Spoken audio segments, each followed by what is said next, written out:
வணக்கம் and welcome back to Jai story box. இன்றைக்கி நம்ம கேட்க போகிற கதை நித்தியமலி பாகம் 4. ஏற்கனவே நான் 3 பாகங்கள் போட்டிருக்கேன். அது கேட்காதவங்க முதல்ல அந்த கதை கேட்டு அதுக்கப்புறம் அந்த கதைக்கு வாங்க. அதற்கான லிங்க் வந்து நான் டிஸ்கிரிப்ஷன் பாக்ஸில் நான் மென்ஷன் பண்ணியிருக்கேன். மேலும் என்னுடைய சேனலை நீங்கள் இதுவரை சப்ஸ்கிரைப் பண்ணலைன்னா சப்ஸ்கிரைப் பண்ணிடுங்க. அப்படியே மறக்காமல் பக்கத்தில் இருக்க அந்த பெல் ஐக்கானே ப்ரெஸ் பண்ணுங்கள். அப்போ தான் நான் சொல்கிற கதைகள் எல்லாம் உங்கள் காதுகளுக்கு வந்து சேரும். சரி, வாங்க நாம் கதைக்குள்ளே போகலாம். அத்தியாயம் 25. டிரைவர் பதட்டத்தில் வளைத்ததில் கார் பெரும் சத்தத்தோடு ஒரு பெரிய மரத்தில் மோதி நின்றது. முன்னால் இருந்த கண்ணாடி சில்லு சில்லாக தெரித்து அந்த பகுதி முழுவதும் ஒரே கண்ணாடி துண்டுகள். நல்ல வேளையாக டிரைவர் கண்களை மூடிக்கொண்டதில் கண்களை தவிர முகத்தின் மற்ற பாகங்களில் கண்ணாடி சில்லுகள் குத்தி நின்றன. ஒரு சில வினாடிகள் யாருக்கும் எதுவும் புரியவே இல்லை. சிவகாமி அம்மாள் முன்னால் இருந்த சீட்டில் மோதி அப்படியே மயக்கமாகி இருந்தாள். திவ்யா உருண்டு விழுந்து கிடந்தாள். இதில் அதிகம் பாதிக்கப்படாதவர்கள் பாலாவும் வெங்கியும் தான். பாவம், கரியமாணிக்கம் அவரது உடலெங்கும் ஒரே கண்ணாடி துண்டுகள். ஒரே நேரத்தில் பின்கதவை திறந்து கொண்டு வெளியில் ஓடி வந்தார்கள் பாலாவும் வெங்கியும். பயம், பதட்டம் என உடலெங்கும் வேர்வை பெருக்கெடுத்தது. அவர்களை நோக்கி வந்த பேருந்தை காணவே இல்லை. பாலா, எதற்கு பஸ் வந்ததால தானே ஆக்சிடென்டே ஆச்சு, எங்க அந்த பஸ்ஸை காணோம் என்றான் வெங்கி.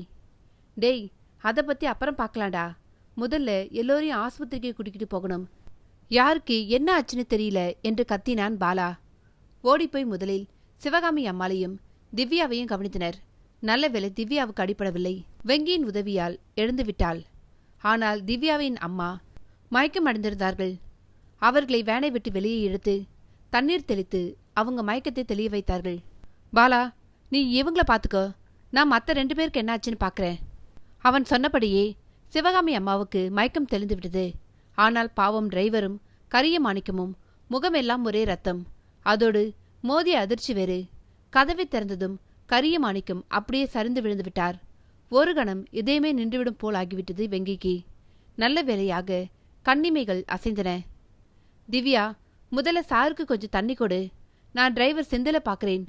பாலா, நீ 108க்கு ஃபோன் பண்ணு என்று கத்தினான். அப்படியே அவர்கள் செய்ய செந்திலை பார்த்தான்.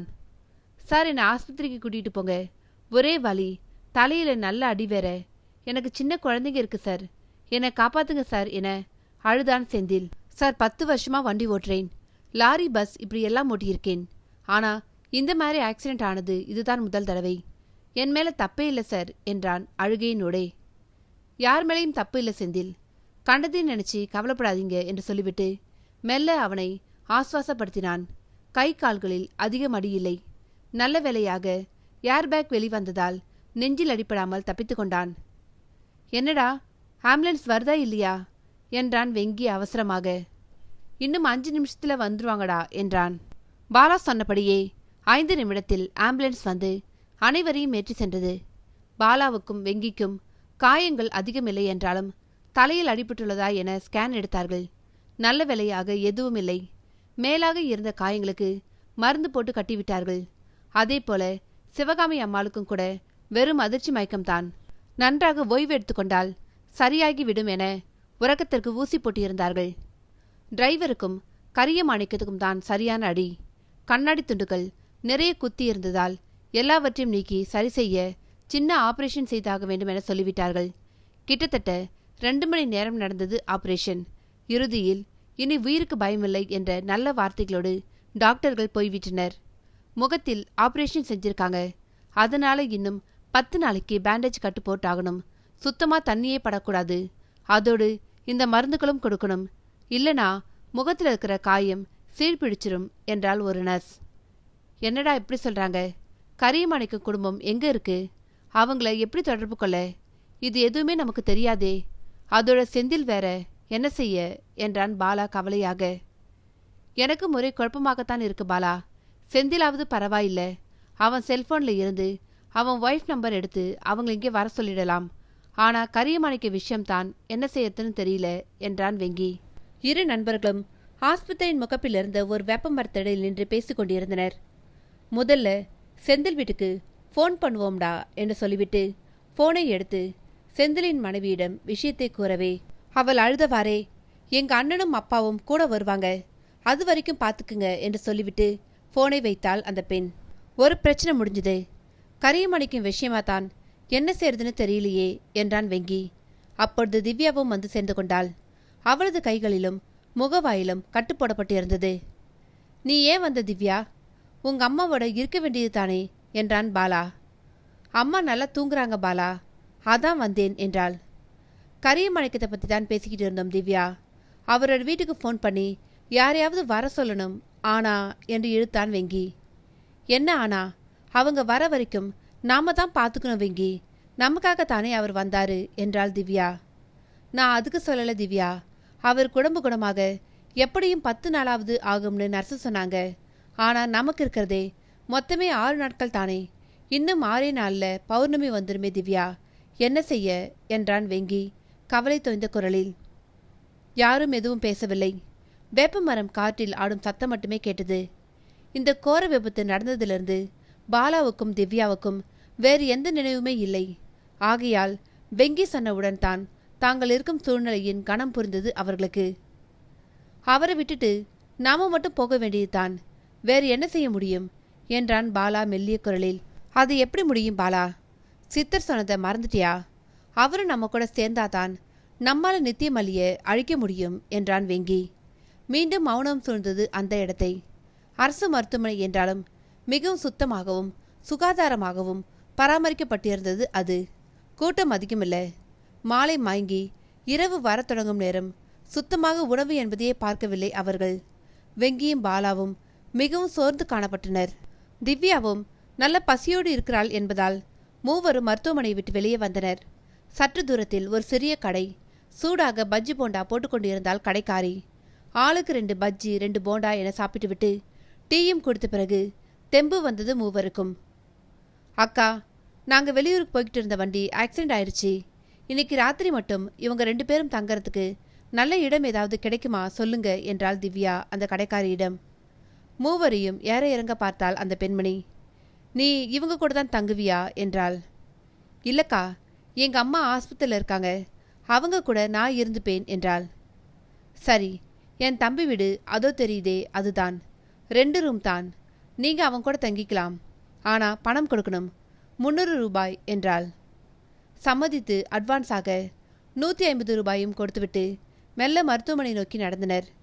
கரிய மாணிக்கத்தையும் செந்திலையும் சாதாரண வார்டுக்கு மாற்றியிருந்தனர். செந்தில் மயக்க மருந்தின் தாக்கத்தால் தூங்கிக் கொண்டிருக்க கரிய மாணிக்கம் கண் விழித்து படுத்திருந்தார். முகமெங்கும் பெரிய கட்டு, கண்கள் மட்டுமே தெரிந்தன. இவர்களை பார்த்ததும் கையசைத்து அருகில் அழைத்தார். யாருக்கும் எந்த ஆபத்தும் இல்லையே என்றார் மிகவும் மெதுவாக. இல்லை சார், நீங்க கவலைப்படாம ஓய்வு எடுத்துக்குங்க என்றான் பாலா. பாலா, நான் பார்த்தேனப்பா, நான் பார்த்தேன் என்றார் கிசுகிசுப்பான குரலில். என்ன சார் பார்த்தீங்க? நித்தியமல்லி மிகப்பெரிய பஸ்ஸா மாறிட்டாப்பா. அவதான் முடிக்க முடியாமல் தடுமாறினார். முகத்திலிருந்த பேண்டேஜிலிருந்து லேசாக ரத்தம் வர பதட்டமானான் பாலா. சார், இப்போ எதை பற்றியும் யோசிக்காதீங்க. முதல்ல நீங்கள் முழுசாக குணமாகணும். எல்லாத்தையும் அப்புறமா யோசிக்கலாம். உங்கள் வீட்டுக்கு தகவல் சொல்ல வேண்டாமா? யாரை கூப்பிடணும் சொல்லுங்க என்றான் பாலா. எனக்கு யாரும் இல்லைப்பா, அதனால் யாருக்கும் சொல்ல வேண்டாம். ஆனால் இன்னும் 6 நாளில் பௌர்ணமி வருதே, நான் இப்படி கிடக்கேனே என்றார். மனசை அலைப்பாய விடாதீங்க. வனப்பேச்சியம்மன் நம்மளை கைவிட மாட்டா. உங்களுக்கு நல்லாயிரும்.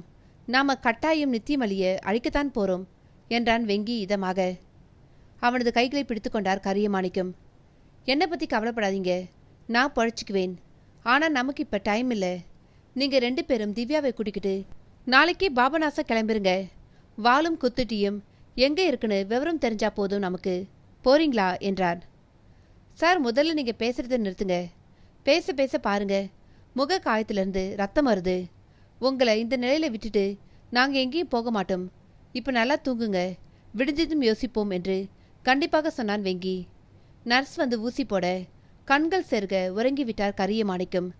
செந்திலையும் பார்த்துவிட்டு அவனது மனைவியும் உறவினர்களும் வந்து கொண்டிருக்கிறார்கள் என சொல்லிவிட்டு நடந்தனர். யாரோ தங்களை பின்தொடர்வது போலிருக்க நின்று நிதானித்தான் வெங்கி. பின்னால் திரும்பினான். யாருமே இல்லை. ஆனால் பாலா பாட்டுக்கு நடந்து கொண்டே இருந்தான். அவனுக்கு எதுவும் தோன்றவில்லை போலும். பாலா, நம்ம யாரோ ஃபாலோ பண்ணுற மாதிரி இல்லை இருக்கு. உளராத, யாரும் இல்லை என்றான் பாலா. கடைக்கார அம்மாள் சொன்ன அந்த வீட்டுக்குள் நுழைந்தனர் இருவரும். விபத்தினால் ஏற்பட்ட அதிர்ச்சி, அதோடு களைப்பு வேறு எல்லாம் சேர்ந்து கொள்ள படுத்ததும் முறங்கி போனார்கள் இருவரும். திடீரென யாரோ தொட்டு உழுக்கும் உணர்வு வர விழித்து கொண்டான் வெங்கி. அறையிலிருந்த இரவு விளக்கு மெல்லிய வெளிச்சத்தை சிந்திக் கொண்டு இருந்தது. அந்த மங்கிய வெளிச்சத்தில் டிரைவர் சீருடை அணிந்த ஒருவன் வெங்கியின் கால் மாட்டில் அமர்ந்திருந்தான். யாரு நீங்க? உங்களுக்கு என்ன வேணும்? எப்படி உள்ள வந்தீங்க என்றான் வெங்கி கோபமாக. என் பேரு வாசு. குளோபல் இன்டர்நேஷனல் கம்பெனி முதலாளி ராகுல் கார்த்திகேயனோட டிரைவர் நான். அவர் உங்களை பார்க்க வேண்டும் என்று வந்திருக்காரு. கொஞ்சம் வரீங்களா என்றான். சார், ராத்திரி மணி 2. இந்நேரத்தில் அவர் எதுக்கு இங்கே வரப்போறாரு? அதுவும் போக அவர் எதுக்கு என்னை இங்கே வச்சு பார்க்கணும்? போயா பேசாம என்றான் வெங்கி. நீ போன மாதம் அவர் கம்பெனிக்கு மேனேஜர் வேலைக்கு அப்ளை பண்ணியிருந்தல்ல, அது விஷயமா தான் அவர் உன்னை பார்க்க வந்திருக்காரு. எழுந்து வாணி என்றான் எரிச்சலாக. அதிசயத்தில் மூழ்கி போனான் வெங்கி. அவன் குளோபல் இன்டர்நேஷனல் கம்பெனியில் மேனேஜர் பதவிக்கு அப்ளை செய்திருந்தது உண்மைதான். அது பாலாவுக்கே தெரியாதே. அப்படியானால் உண்மையிலேயே வந்திருப்பது ராகுல் கார்த்திகேயன் சார்தானா? அவருக்கு எப்படி நான் இங்கே இருப்பது தெரியும் என யோசித்தான். என்ன யோசிக்கிற? இல்லை, அவருக்கு நான் இங்கே இருக்கிறது எப்படி? அதெல்லாம் எனக்கு தெரியாது. உன்னை கூட்டிக்கிட்டு வர சொன்னாரு. நீதானே வெங்கடேஷ்குமார்? எழுந்து வா என்றான் மீண்டும் அந்த டிரைவர். போய்தான் பார்ப்போமே என்ற ஆர்வம் முந்த எழுந்தான். பாலா விழிக்கவே இல்லை. தெருவிளக்கின் வெளிச்சத்தில் ஒரு மிகப்பெரிய வெளிநாட்டு கார் ஒன்று நின்றிருந்தது. அத்தியாயம் 26. ஒரு பெரிய தேர் போல அந்த கார் நில ஒளியில் நனைந்தபடி நின்று இருந்தது. கதவுகள் மூடியிருந்தன. பின்னால திரும்பி பார்த்தான் வெங்கி. சார் உள்ளதான் இருக்காரு, போ என்றான் அந்த டிரைவர். காரை நெருங்கும் பொழுதே வெளிநாட்டு சென்ட்டின் மனம் தூக்கியது. பின்பக்க கதவை திறந்து கொண்டு வெளியே இறங்கினார் ஒரு நடுத்தர வயது ஆள். அவரது உடலில் ஒவ்வொரு சென்டிமீட்டரும் பணத்தில் குளித்து எழுந்தவை என பார்த்தாலே விளங்கியது. மிக உயர்ந்த துறையில் தயாரிக்கப்பட்ட சூட் அணிந்திருந்தார். வெங்கியை பார்த்ததும் இயல்பாக புன்னகைத்து பேசினார். ஹலோ மிஸ்டர் வெங்கடேஷ், என்ன உங்களுக்கு தெரிஞ்சிருக்கலாம், குளோபல் இன்டர்நேஷனல் சேர்மன் என்றார். பேசவே நான் எழவில்லை வெங்கிக்கு. உண்மையிலேயே வந்தது அவர்தான் என்றால் அத்தனை பெரிய மனிதர், உலகம் முதல் 5 பணக்காரர்களில் ஒருவர் தன்னை தேடி வந்திருக்கிறார் என்றால் என் அதிர்ஷ்டத்தை என்னென்னு சொல்ல? இல்லை, நிச்சயம் இவர் போலி மனிதர். போலி என்றே வைத்துக்கொண்டால் என்னை தேடி வர வேண்டிய அவசியம் என்ன? இதன் பின்னால் என்ன நோக்கம் இருக்கிறது? ஆனால் இது வெளிநாட்டு கார். இதன் ஆரம்ப விலையே கோடிகளில்தான். இவரது போட்டோவை பிசினஸ் இந்தியாவில் நான் பார்த்திருக்கிறேன். இப்படித்தானே இருப்பார். அப்படியானால் இவர் உண்மையிலேயே ராகுல் கார்த்திகேயன் தானா? இப்படி பலவாறு எண்ணி குழம்பி அசட்டு புன்னகை பூத்தபடி நின்றான். என்ன யங்மேன், உன்னை தேடி இவ்வளவு தூரம் வந்திருக்கேன், நீ இப்படி முடிக்கிறியே என்றார் அவர். சார் வணக்கம் சார். வந்து என்னால் யோசிச்சு பார்க்க கூட முடியல, அதான் பேச்சே வரல. வாங்க சார், வீட்டுக்குள்ளே வாங்க என்றான் உபச்சாரமாக. யார் வீட்டுக்கோ கூப்பிடுற? என் காருக்குள்ளே வா மேன், அதை விட வசதியாக இருக்கும் என்றார். சார், நான் இங்கே இருக்கிறது உங்களுக்கு எப்படி தெரியும்? இது என் வீடு இல்லைன்னு உங்களுக்கு யார் சொன்னா என்றான் சுதாரித்து கொண்டு வெங்கி. பெரிதாக சிரித்தார் அந்த மனிதர்.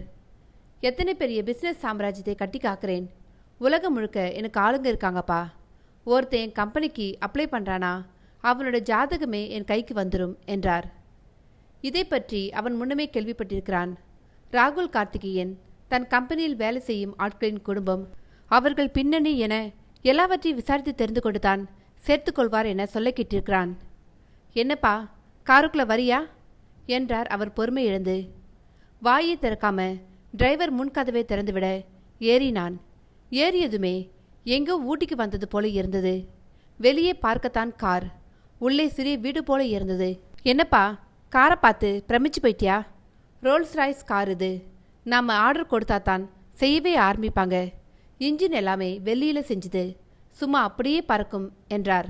பேச்செழுந்து போனான் வெங்கி. எதுவும் பேசாமல் அமர்ந்து கொண்டான்.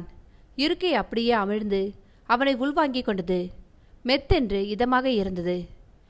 நீ ஏதோ சில ஐடியாக்கள் உன்கிட்ட இருக்கிறதாகவும் அதை குளோபல் கார்ப்பரேஷனால் மட்டும் தான் செயல்படுத்த முடியும்னு உன்னோட அப்ளிகேஷனில் குறிப்பிட்டிருந்த, அதனால தான் வேலை கேட்கறதாகவும் குறிப்பிட்டிருந்த இல்லையா என்றார் ராகுல். ஆமாம் சார், நிறைய ப்ராஜெக்டுக்கு ஐடியா வச்சிருக்கேன் சார் என்றான். குட், சாம்பிளுக்கு ஒன்று சொல்லு. உனக்கு 2 நிமிஷம் டைம். உன்னோட ஐடியா எனக்கு பிடிச்சதுன்னா நாளையிலிருந்தே நீ குளோபல் கார்ப்பரேஷனோட ப்ராஜெக்ட் மேனேஜர். மாதம் 5 லட்சம் சம்பளம். பெங்களூரில் வீடு, கார், வேலையாட்கள் எல்லாம் உண்டு. சொல்லு என்றார். எச்சில் விழுங்கி கொண்டான் வெங்கி. எந்த ஐடியாவை சொன்னால் இவருக்கு மிகவும் பிடிக்கும் என யோசித்தான். ராகுல் கார்த்திகேயன் அவர்களுக்கு எதையும் வீணாக்குவது பிடிக்காது, அதோடு சுற்றுச்சூழலை பாழாக்குவதும் பிடிக்காது என அவரை பற்றிய ஒரு கட்டுரையில் படித்தது நினைவுக்கு வந்தது. முடிவு செய்து கொண்டு பேசினான். அவன் தன்னுடைய ப்ராஜெக்டை பற்றி சொல்லி முடிக்க 15 நிமிடங்கள் எடுத்துக்கொண்டான். அதுவரை அமைதியாக கேட்டுக்கொண்டிருந்தார் ராகுல். அவன் பேசி முடித்ததும் அவன் தோலை தட்டி கொடுத்தார். இந்த ப்ராஜெக்டை நாம் பண்ணலாம். இதை முழுக்க முழுக்க நீ தான் இந்த ப்ராஜெக்டை பார்த்துக்கணும். உன்னை சிஇஓ போட்டு புதுசாக ஃபேக்ட்ரி ஆரம்பிச்சிடலாம்.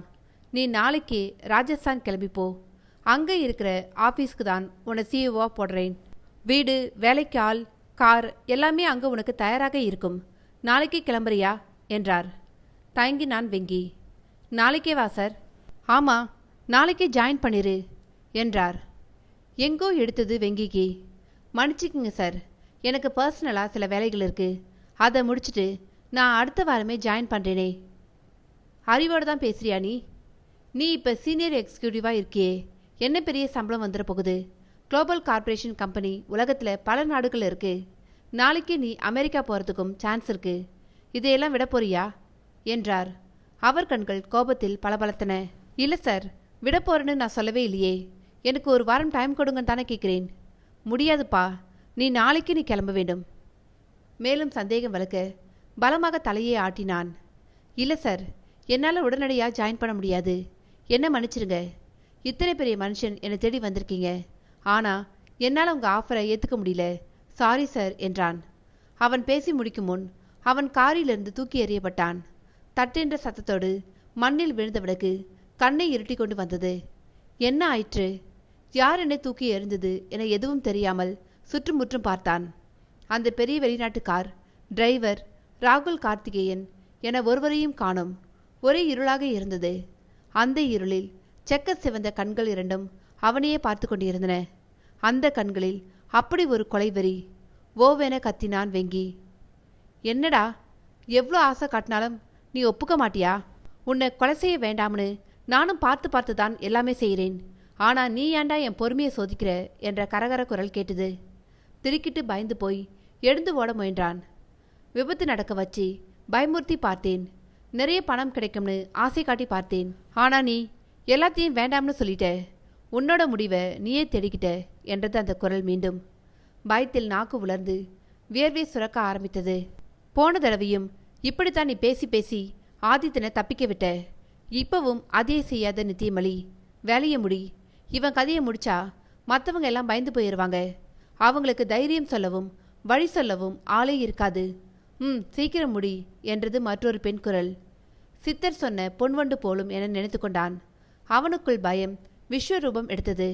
ஆசை ஆசையாக, நீ இவ்வளோ பேசுற, இவன் அசையறானா பாத்தியா? இவனோட சாவை பார்த்து மற்றவங்களுக்கு பயம் வரணும். நித்தியமல்லி விஷயத்தில் தலையிட்டா என்ன ஆகும்னு அவங்க தெரிஞ்சுக்கணும். யோசிக்காத மல்லி, இவனுக்கு ரோம தண்டனை கொடு என்றாள் பொன்வண்டு. நெஞ்சுக்கூட்டுக்குள் பயம் இருளாக பாய்ந்தது. ரோம தண்டனை என்றால் என்ன தெரியவில்லையே என நடுங்கியபடி அமர்ந்திருந்தான். டேய் ஆதித்தா, ரோம தண்டனை என்றால் என்னன்னு தெரியுமா? நித்தியமல்லிக்கு நிறைய சக்திகள் இருக்கு. அதில் ஒன்று தான் ரோம தண்டனை. அவ தன்னோட இடது கை சுட்டு விரலால் உன்னோட உச்சந்தலையில தடவனா போதும். என்ன ஆகும் தெரியுமா? உன்னோட உள்ளுறுப்புகள் எல்லாத்துலேயும் துவாரம் எழுந்து ரத்தம் பீச்சி அடிக்கும். வலி வேதனை உன்னால் தாங்க முடியாது. புழுவை போல் துடிப்ப. நீ எந்த பக்கம் திரும்பினாலும் ரத்தம் வந்துக்கிட்டே இருக்கும். சாவு வராதான்னு கத்துவ, கதறுவ. ஆனா சாவு அவ்வளோ சீக்கிரம் வராது என்றாள் பொன்வண்டு. தன் உயிர் இப்பொழுதே போய்விடாதா? இந்த கொடுமையெல்லாம் அனுபவிக்காமல் சாவு இப்பொழுதே வராதா என கலங்கினான் வெங்கி. பயத்தில் உடல் நடுங்கியது. அரை இருளில் மெல்ல ஒரு உருவம் அவனை நோக்கி வருவது போல தோன்றியது. இதோ என் விதி முடியப் போகிறது. முடிந்தாலும் பரவாயில்லை. சித்திரவதையை அல்லவா அனுபவிக்க வேண்டும். தாயே வனப்பேச்சி, சங்கிலி கருப்பா, சொறி முத்தையனாரே, என்னை காப்பாற்ற மாட்டீர்களா என பிரார்த்தித்தபடி கண்களை இறுக மூடிக்கொண்டான். இதோ இன்னும் சில நொடிகள்தான் அவனது கதை முடிந்துவிடும். இல்லை இல்லை, சித்திரவதை தொடங்கிவிடும். நல்ல வேளை, பாலாவும் திவ்யாவும் தப்பித்து கொண்டார்கள். நான் தான் முட்டாள்தனமாக வந்து மாட்டிக்கொண்டேன். தாயே வனப்பேச்சி, சித்திரவதை தொடராமல் என் உயிரை சீக்கிரமாக போக செய் என வேண்டிக் கொண்டிருந்தான். காலடி சத்தம் சமீபத்தில் கேட்டது. கண்களை திறக்கவே இல்லை. கிரீச்சென்ற அலறலும், அதைத் தொடர்ந்து குளிர்ந்த காற்றும் வீசியது. ஆனால் ஏனோ வெங்கிக்கு வேர்த்து கொட்டியது.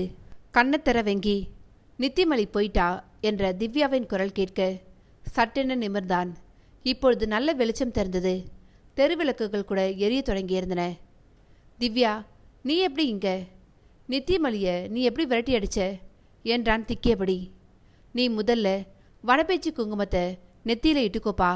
உன்னை தீண்டின தீய சக்தி போயிரும் என்றது மற்றொரு குரல். குரல் வந்த திசையை நோக்கினான்.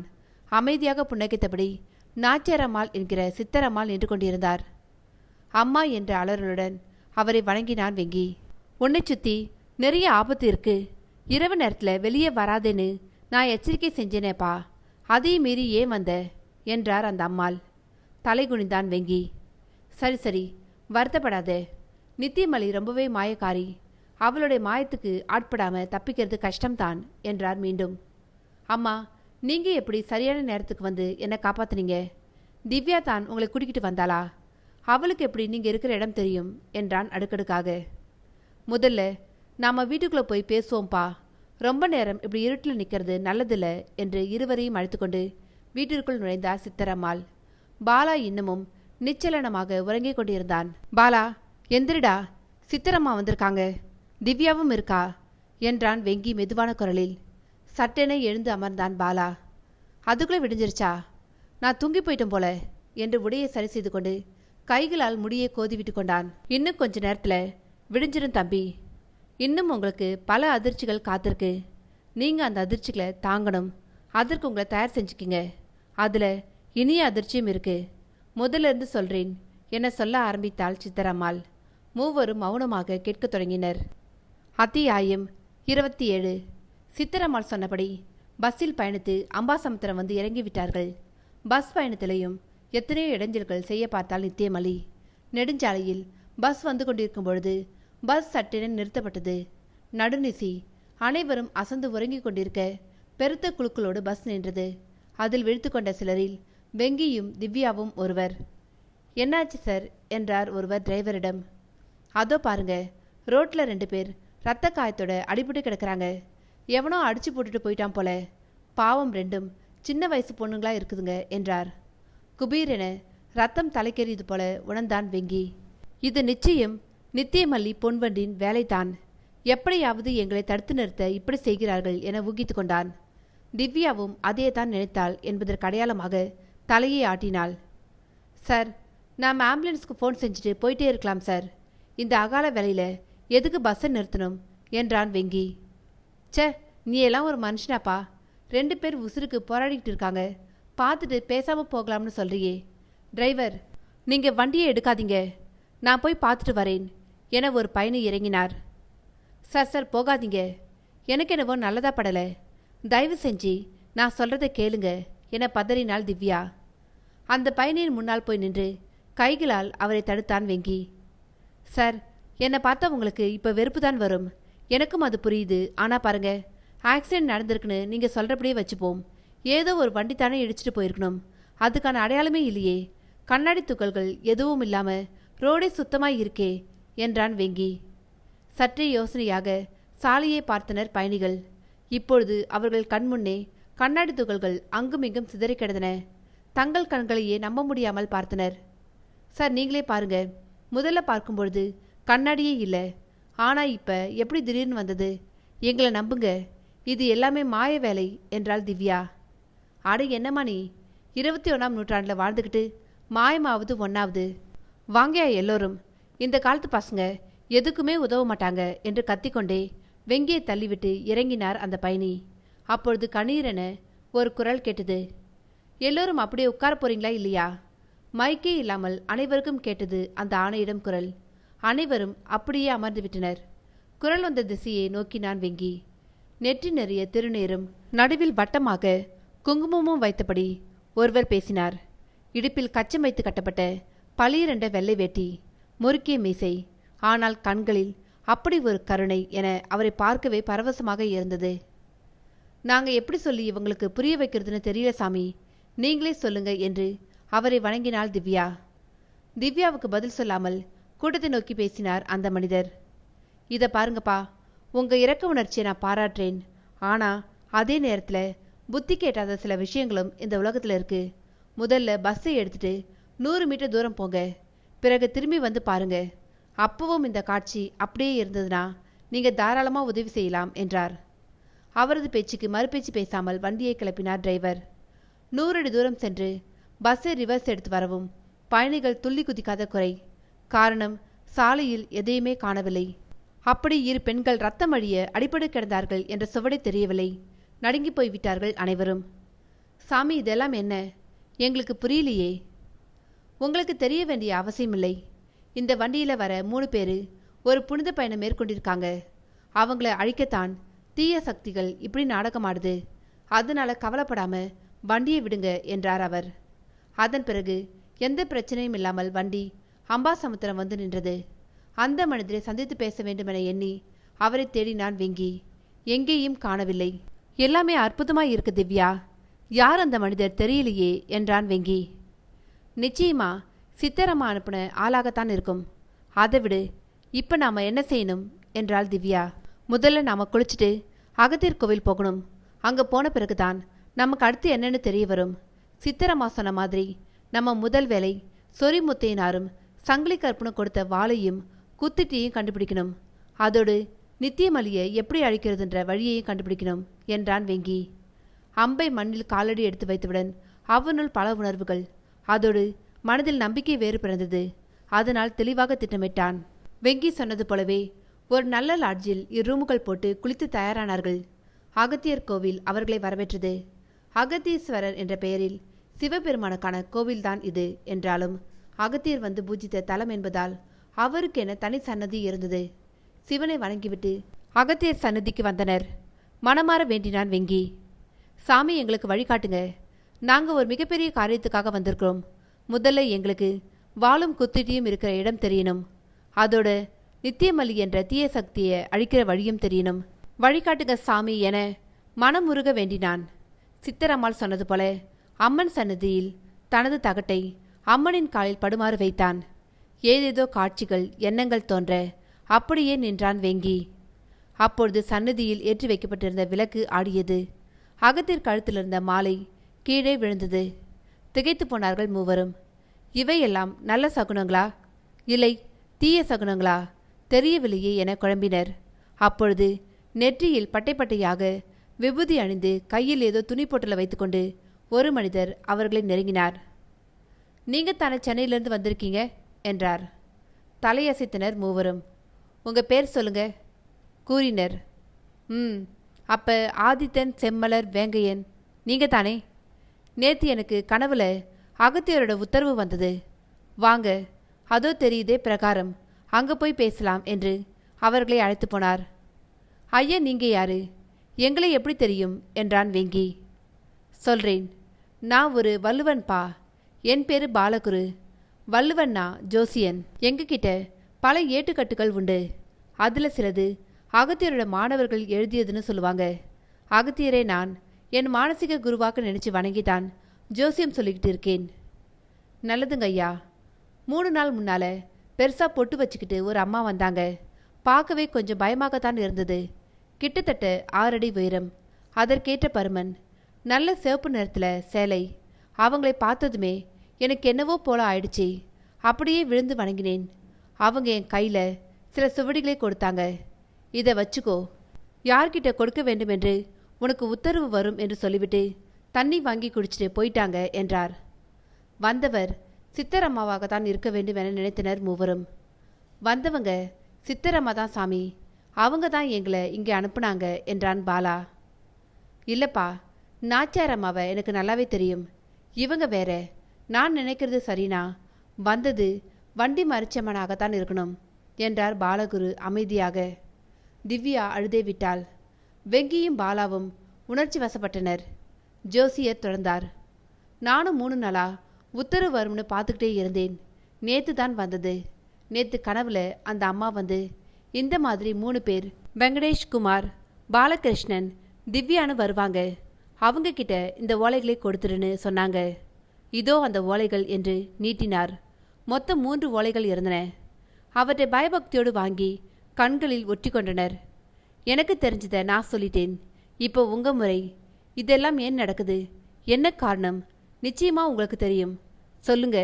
என்னால் முடிஞ்ச உதவிய நான் செய்கிறேன் என்றார் அந்த ஜோசியர். ஐயா, எங்களுக்கு முழுமையா எதுவும் தெரியாது, தெரிஞ்சதை சொல்றோம் என ஆரம்பித்து பாபநாச காட்டில் நடந்தது, நித்தியமலியும் பொன்வண்டும் அவர்களை தேடி சென்னை வந்தது என எல்லாவற்றையும் சொன்னார்கள். ஆதித்தன், பொன்வண்டு மற்றும் செம்மலர் பற்றியும் சொன்னார்கள். தங்களது இப்பொழுதைய நோக்கத்தையும் சொல்லவே அவர் மிகவும் உணர்ச்சி வசப்பட்டார். அப்பா, நீங்க ரொம்ப இளைஞர்களா இருக்கீங்க, அதனால தான் நான் உங்களை வணங்கல. எப்பேற்பட்ட காரியத்தில் நீங்க ஈடுபட்டிருக்கீங்க தெரியுமா? உங்களுக்கு வெற்றி கிடைக்க நான் பிரார்த்திக்கிறேன் என்றார். ரொம்ப நன்றி ஐயா, ஆனா இப்ப நாங்க என்ன செய்யணும்னு தெரியலையே என்றாள் திவ்யா. என்னம்மா நீங்க கையில வெண்ணெயை வச்சுக்கிட்டு நெய்க்கு அலையிறீங்க? உங்க கையில தான் ஓலை இருக்கே, அதை படிங்க, கண்டிப்பா அதுல இருந்து உங்களுக்கு ஏதாவது தெரிய வரும் என்றார். ஆர்வத்தோடு மூவரும் அந்த ஓலைகளை பார்க்க கண்களில் ஏமாற்றம் பிதுங்கியது. ஐயா, இதுல என்ன எழுதியிருக்குன்னு படிக்க தெரியலையே, வேற மாதிரி தமிழாய் இருக்கே என்றாள் திவ்யா. இதுக்கு பேரு வட்டெழுத்துமா, உங்களுக்கு தெரியலனா நான் படிச்சு சொல்றேன் என்று கூறிவிட்டு அமைதியாக படிக்க தொடங்கினார். மூவரும் அவரை தொந்தரவு செய்ய வேண்டாம் என்று எண்ணி சற்றே வெளியில் வந்தனர். இவரை எப்படி நம்புறது? இவர் என் நித்தியமலியுடைய ஆளாக இருக்கக்கூடாது என்றான் வெங்கி. இருக்க வாய்ப்பே இல்லை வெங்கி. இதுவரைக்கும் நித்தியமலியும் பொன்வண்டும் கோவிலுக்குள் வந்ததே இல்லை. இவரு சொல்றதை வச்சு பார்த்தா வண்டி மரிச்சியம்மன் நமக்கு வழிகாட்ட வந்துட்டாங்கன்னு தோணுது என்றான் பாலா. அவன் சொன்னது ஏற்புடையதாக இருக்கவே மௌனமானான் வெங்கி. தாகம் நாக்கை வரட்டவே ஏதாவது ஜூஸ் குடிக்கலாம் என எண்ணி சுற்றுமுற்றும் பார்த்தான். கோவிலுக்கு வெளியே சற்று தொலைவில் தள்ளு வண்டியில் வண்ண வண்ண குளிர்பானங்களை வைத்துக்கொண்டு ஒருவன் நின்றிருந்தான். என்ன சார், கூல்ட்ரிங்க்ஸ் வேணுமா? எத்தனை கிளாஸ் என்றான் அங்கிருந்தே. 4 கிளாஸ் கொடுப்பா என்றான் பாலா. சட்டென இருவரையும் கையை பிடித்து உள்ளே இழுத்தாள் திவ்யா. அறிவிருக்கா அவங்க 2 பேருக்கும்? இப்படித்தானே எதையோ வாங்கி சாப்பிட்டுட்டு நித்தியமலிக்கிட்ட மாட்டிக்கிட்டீங்க. கோவிலுக்குள் இருக்கிற ஜோசியரை சந்தேகப்படுறீங்க, ஆனா இவன் மேல சந்தேகம் வரலையே என்றாள். சட்டென சுதாரித்தார்கள் 2 நண்பர்களும். கையில் 4 பாட்டில்களை வைத்துக்கொண்டு அவர்களை அழைத்தான் அந்த வண்டிக்காரன். வாங்க சார், சில்லுன்னு மோர் கூட இருக்கு, வந்து சாப்பிடுங்க என்றான். ரொம்ப வெயிலா இருக்கானே, நீங்களே இங்கே வந்து கொடுங்களே என்றாள் திவ்யா சமயோஜிதமாக. கடையை விட்டுட்டு என்னால் வர முடியாது என்றான் அவன் பட்டென. இங்கே தானே இருக்கு கடை, 1 நிமிஷம் கூட ஆகாது, வாங்கண்ண என்றாள் திவ்யா பிடிவாதமாக. அவள் பேச பேசவே அந்த வண்டிக்காரரின் முகம் மாறியது. சட்டென இருள் படலம் சூழ அதில் நித்தியமலியின் முகம் நீளமாக தெரிந்தது. என்னடி, உன் அண்ணனையும் காதலனையும் காப்பாத்திரதா நினைப்பா? உங்களை நான் போன தடவையும் இணைய விடல, இப்பவும் விட மாட்டேன். ஆதித்தனாய் இருந்தபொழுதும் சரி, வெங்கியா இருக்கும்பொழுதும் சரி, அவன் எனக்குத்தான். எனக்கு கிடைக்கலனா யாருக்கும் கிடைக்க விட மாட்டேன் என்றாள் கொடூரமாக. இருளும் நீல நிறமும் கரைந்து போனது. பயந்து நடுங்கிவிட்டாள் செம்மலர். தெருவில் நடப்பவர்கள் எதுவுமே நடக்காதது போல நடந்து சென்றார்கள். தங்கள் மூவருக்கு மட்டும்தான் இவை தெரிந்திருக்கின்றன என புரிந்து கொண்டனர். அவை இங்கே வந்துட்டா வெங்கி, எனக்கு ரொம்ப பயமா இருக்கு. நாம எடுத்து வைக்கிற ஒவ்வொரு அடியும் ரொம்ப எச்சரிக்கையாக இருக்கணும். தண்ணியும் வேண்டாம், ஒன்றும் வேண்டாம் என்று அவர்களை இழுத்துக்கொண்டு உள்ளே ஓடினாள் திவ்யா. அங்கே பத்மாசனமிட்டு ஓலைகளை படித்து கொண்டிருந்த ஜோசியரை பார்த்ததும் தான் சமாதானமாயிற்று. இவர்களை பார்த்ததும் கண்ணாடியை கழட்டிவிட்டு நோக்கினார். உட்காருங்கப்பா, ஓலையில பல விஷயங்கள் சொல்லப்பட்டிருக்கு என்றார் ஜோசியர். முதல்ல தண்ணி வேணும் சாமி, தாகம் ரொம்ப அதிகமாக இருக்கு என்றான் பாலா. அவனை முறைத்தான் வெங்கி. கோவிலின் அலுவலக அறைக்கு சென்று 2 சொம்பு தண்ணீர் கொண்டு வந்து குடிக்க வைத்தார். பிறகுதான் உயிரே வந்தது அவர்களுக்கு. மீண்டும் வந்து அமர்ந்து கொண்டார்கள். இது நீங்க எழுதின ஓலைதான்ப்பா என்றார் எடுத்ததும். வாயை பிளந்து விட்டனர் மூவரும். அவர்களை நோக்கி சிரித்தபடி பேசினார் ஜோசியர். நீங்க இப்ப எழுதுனது இல்லம்மா, நீங்க ஆதித்தன், வேங்கையன், செம்மலரா இருந்தீங்கல்ல, அப்ப எழுதியது. இது ரொம்ப காலமா வண்டி மரிச்சமன் காலடியில் இருந்தது.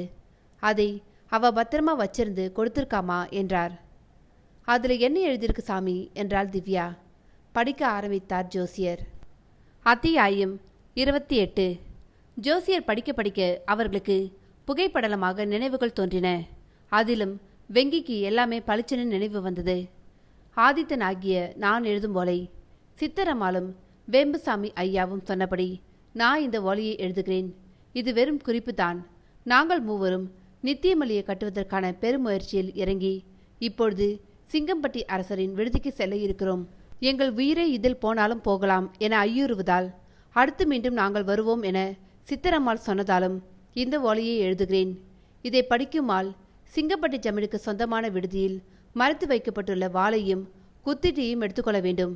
அதோடு வேங்கனையும் செம்மலரையும் கண்டுபிடித்து அவர்களையும் உதவிக்கு அழைத்து கொண்ட பிறகே காரியத்தில் இறங்க வேண்டுமாய் கேட்டுக்கொள்கிறேன். அவர்களுக்கு உதவியாக ஒரு அன்னையும் நவரத்னத்தின் பெயர் கொண்ட ஒருவரும் வரவேண்டும். நவரத்னத்தின் பெயர் கொண்டவராலேயே தான் ஆதித்தனாகிய நானும் செம்மலரும் காப்பாற்றப்பட முடியும். அவர்களையும் கண்டுபிடிக்க வேண்டுமாய் கேட்டுக்கொள்கிறேன். ஓலை முடிந்து போயிருந்தது. சாமி, எனக்கு நல்லா நினைவு வந்துடுச்சே. நித்தியமலியை எப்படி அழிக்கிறதுன்னு எனக்கு சொரிமுத்தேனும் பிரம்மராட்சசி அம்மனும் சொன்னாங்க கனவுல வந்து. அது எனக்கு இப்போவும் நினைப்பிருக்கு சாமி என்றான் வெங்கி உணர்ச்சி வசப்பட்ட நிலையில். அப்பொழுது அவனை பார்க்க இன்றைய நவநாகரிக இளைஞன் போலவே இல்லை. அந்த காலத்திலிருந்த ஒரு மனிதன் பேசுவது போல் இருந்தது. அவனை வியப்புடன் பார்த்தான் பாலா. பொறுங்க, இன்னமும் 2 ஓலைங்க பாக்கி இருக்கு. அதையும் படிச்சுட்டு பிறகு பேசுவோம் என்றார் ஜோசியர். வாசிக்க ஆரம்பித்தார். அது வேங்கையன் எழுதிய ஓலை.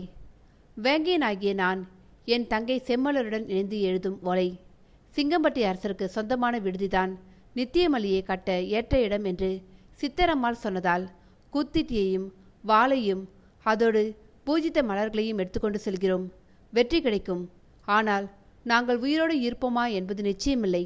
ஆனால் நாங்களே அவளை அழிக்க மீண்டும் வருவோம் என சித்தரம்மாள் நம்புகிறார்கள் என்பதால் இந்த ஓலை. செம்மலரின் அன்புதான் என்னையும் ஆதித்தனையும் காக்கும் கவசம் என கண்டுபிடித்து விட்டோம். அவளது தியாகமே எங்களை வாழ வைக்கும் என சொல்கிறார் சித்தரம்மாள். என் தங்கைக்காக நான் தியாகம் செய்ய வேண்டுமே அன்றி எனக்காக அவள் தியாகம் செய்வதை நான் அனுமதிக்க முடியாது. என் தங்கை நலமாக பல காலம் ஆதித்தனோடு வாழ வேண்டும். அதற்காக என்னை தியாகம் செய்யவும் நான் தயாராக இருக்கிறேன். பிறகு எல்லாம் அகதீஸ்வரரின் விருப்பம். கண்களில் நீர் தேங்கியிருக்க பாலாவை ஏறிட்டாள் திவ்யா. தங்கச்சிக்காக ஒரு அண்ணன் எவ்வளோ தூரம் வரைக்கும் போவான்னு வேங்கையன் நிரூபிச்சிட்டாரே என்றாள் கண்ணீர் குரலில். பாலா ஆடாமல் அசங்காமல் அமர்ந்திருந்தான். அவனுள்ளும் பல நினைவுகள். அண்ணா, என்னை பற்றி கவலைப்படாத, ஈட்டியை வீசி என செம்மலர் கத்துவது போன்ற காட்சி வந்து போனது. கண்கள் தானாக நீரால் நனைந்தன. சற்று நேரம் யாரும் எதுவும் பேசவில்லை. கனத்த மௌனம் நிலவியது.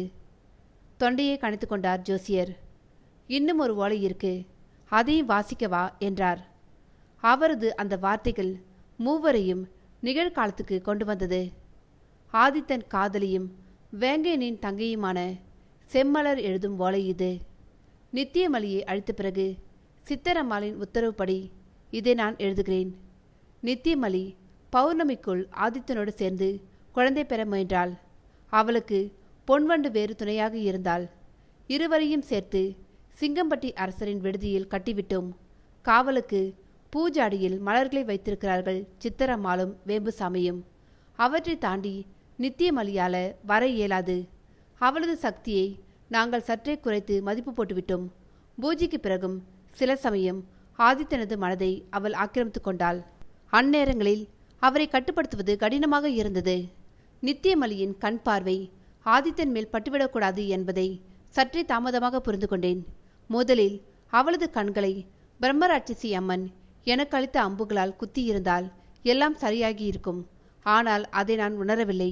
அதனால் என் ஆருயிர் காதலர் ஆதித்தனும் என் அருமை அண்ணன் வேங்கையனும் நித்தியமலியை கட்டும் முயற்சியில் வெற்றி பெற்றார்களே தவிர அவர்களால் உயிர் வாழ முடியவில்லை.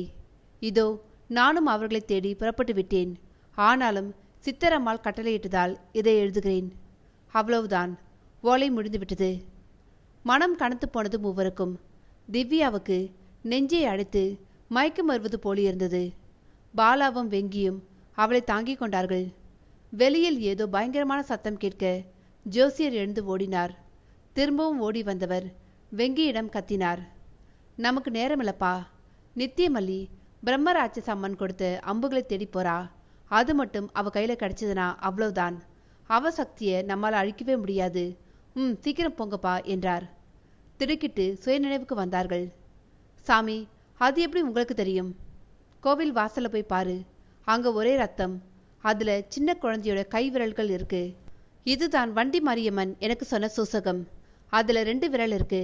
அப்படின்னா நமக்கு இன்னும் 2 நாள் தான் இருக்கு என்று மீண்டும் கத்தினார். அவரை ஆசுவாசப்படுத்தினர் வெங்கியும் பாலாவும். திவ்யா தண்ணீர் கொடுத்தாள். சற்று நேரம் பெரிய பெரிய மூச்சுகளாக விட்டார். கண்களை மூடி தன்னை நிலைப்படுத்தி கொண்டார். சாமி, இப்ப சொல்லுங்க, அம்மன் உங்களுக்கு என்ன சூசகம் கொடுத்தா என்றான் வெங்கி. நான் ஒரு வல்லுவனப்பா. எனக்கு சில நிமித்தங்களும் அது தொடர்பான சுவடிகளும் கையில் வரும். வண்டி மரியம்மன் கொடுத்துட்டு போன சுவடுகளை நான் என்னோட மற்ற சுவடிகளோடு வைக்க போனப்ப என் விளக்கோட ஒளி வேறு சில சுவடிகளை காட்டின மாதிரி எனக்கு தோணுச்சு. உடனே நான் அந்த சுவடிகளை எடுத்து படித்தேன். அதில் ஏதோ ஒரு தீய சக்தியை அழிக்க 3 பேர் வருவாங்கன்னு இருந்தது. அது மட்டும் இல்லப்பா, இப்போ அந்த தீய சக்தி மிகவும் பலம் வாய்ந்ததாக ஆகியிருக்கும். எவ்வளோ மரணம் நடக்குதோ அவ்வளோ பலம் அதுக்குன்னு எழுதியிருந்தது. திவ்யாவுக்கு உடல் நடுங்கியது. வெங்கியும் பாலாவும் நாக்கு உலர்ந்து போனார்கள். அம்மன் கொடுத்த ஏதோ ஒரு ஆயுதத்தை அது கைப்பற்ற நினைக்குது. அப்படி செய்யணும்னா அதுக்கு ஒரு குழந்தையை பலி கொடுக்கும். ஆனா அந்த குழந்தையோட விரல் உனக்கு நேரத்தை உணர்த்தம்னு இருந்ததுப்பா. இப்போ கோவிலுக்கு வெளியே ஒரு விபத்து. அதில் பெற்றோர்களுக்கு எதுவுமே ஆகலை. ஆனால் அந்த 1 வயசு குழந்தை நசுங்கி இறந்துடுச்சு. அதோட விரல் மட்டும் தான் தெரிஞ்சுது என்று சொல்லிவிட்டு தேம்பினார். நெஞ்சை பிடித்து கொண்டான் வெங்கி. பாதகி, கொலை பாதகி, அந்த சின்ன குழந்தை உன்னை என்ன செஞ்சுது? கொன்று போட்டுட்டியே என நித்தியமலியை திட்டி தீர்த்தாள் திவ்யா. அப்பா, நமக்கு நேரம் இல்லப்பா. நான் படித்த உலகில் சொல்லப்பட்ட விஷயம் உங்களுக்கு புரிஞ்சுதா இல்லையா என்றார். நிறைய விஷயம் புரிஞ்சுது சாமி.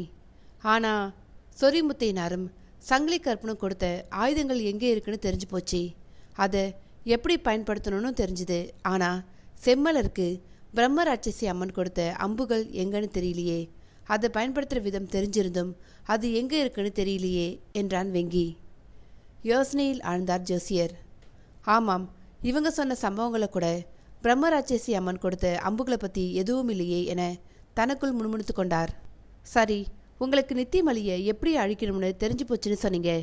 ஆனால் நவரத்னத்தோட பேரு கொண்டவர், அதோட ஒரு அன்னை, இவங்களும் வரணும்னு எழுதியிருந்ததே. அவங்க யாரோ, எங்கே இருக்காங்களோ தெரியலையே. அகதீஸ்வரா, இது என்ன சோதனையப்பா என்றார் கலக்கமாக. எங்களுக்கு அவங்கள ஏற்கனவே தெரியும் சாமி. எங்களுக்கு வழிகாட்டினார்னு சொன்னேனே கரிய மாணிக்கம், அவரு தான் நவரத்னத்தோட பேர் கொண்டவர். திவ்யாவோட அம்மா தான் அந்த அன்னை. அவங்க 2 பேரும் இப்போ அரசு ஆஸ்பத்திரியில் சித்திரம்மாவோட கவனிப்பில் தான் இருக்காங்க என்றான் வெங்கி. ஜோசியரின் முகம் சற்றே நிம்மதியானது. ஆனால் திவ்யா கலங்கி போனாள். எங்கள் அம்மாவுக்கு சீக்கிரம் குணமாயிரும் தான். ஆனால் கரியமாணிக்கம் ஐயாவுக்கு முகம் முழுக்க கண்ணாடி குத்தியிருக்கே. எப்படியும் 10 நாள் ஆயிரும்னு டாக்டர் சொன்னதை நீ கேட்டதானே என்றாள் திவ்யா.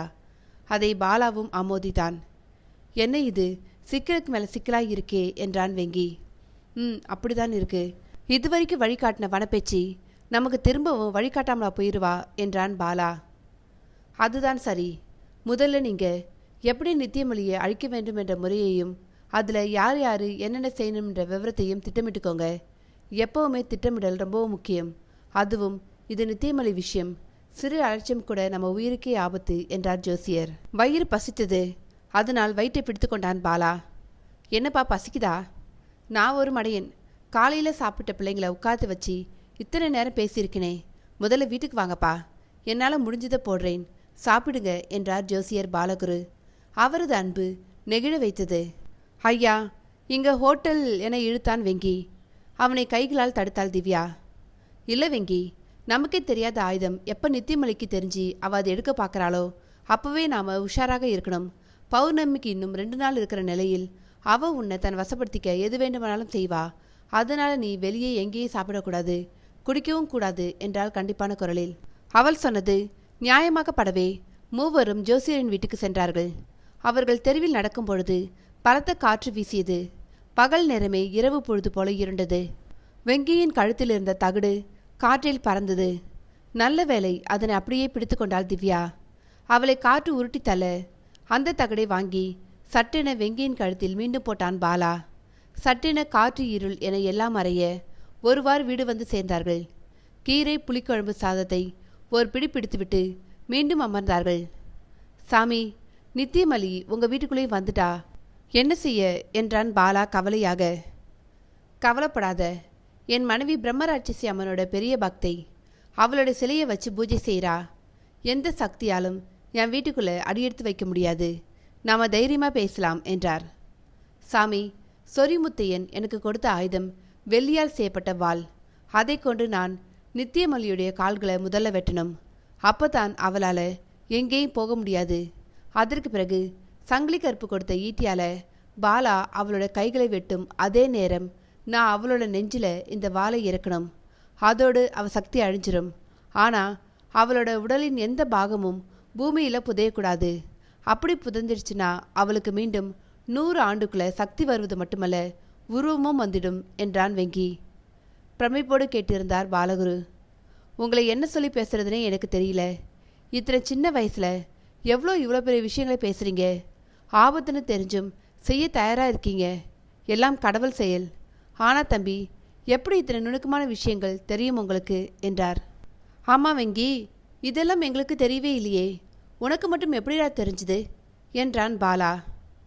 இன்னைக்கு காலையில் வரைக்கும் எனக்கும் தெரியாது பாலா. ஆனால் பஸ்ஸில் நாம் வணங்கினோமே ஒரு ஆள், அவர் பூசியிருந்த விபூதி என் கண்ணில் வந்து விழுந்தது. அப்போ சில வினாடிகளுக்கு என் கண் முன்னால் சில படங்கள் ஓடுற மாதிரி இருந்தது. அதற்கு பிறகு அகத்தியர் கோவிலில் வச்சு அம்மன் பாதத்தில் என்னோட தகடைப்படும்படி வச்சேன்.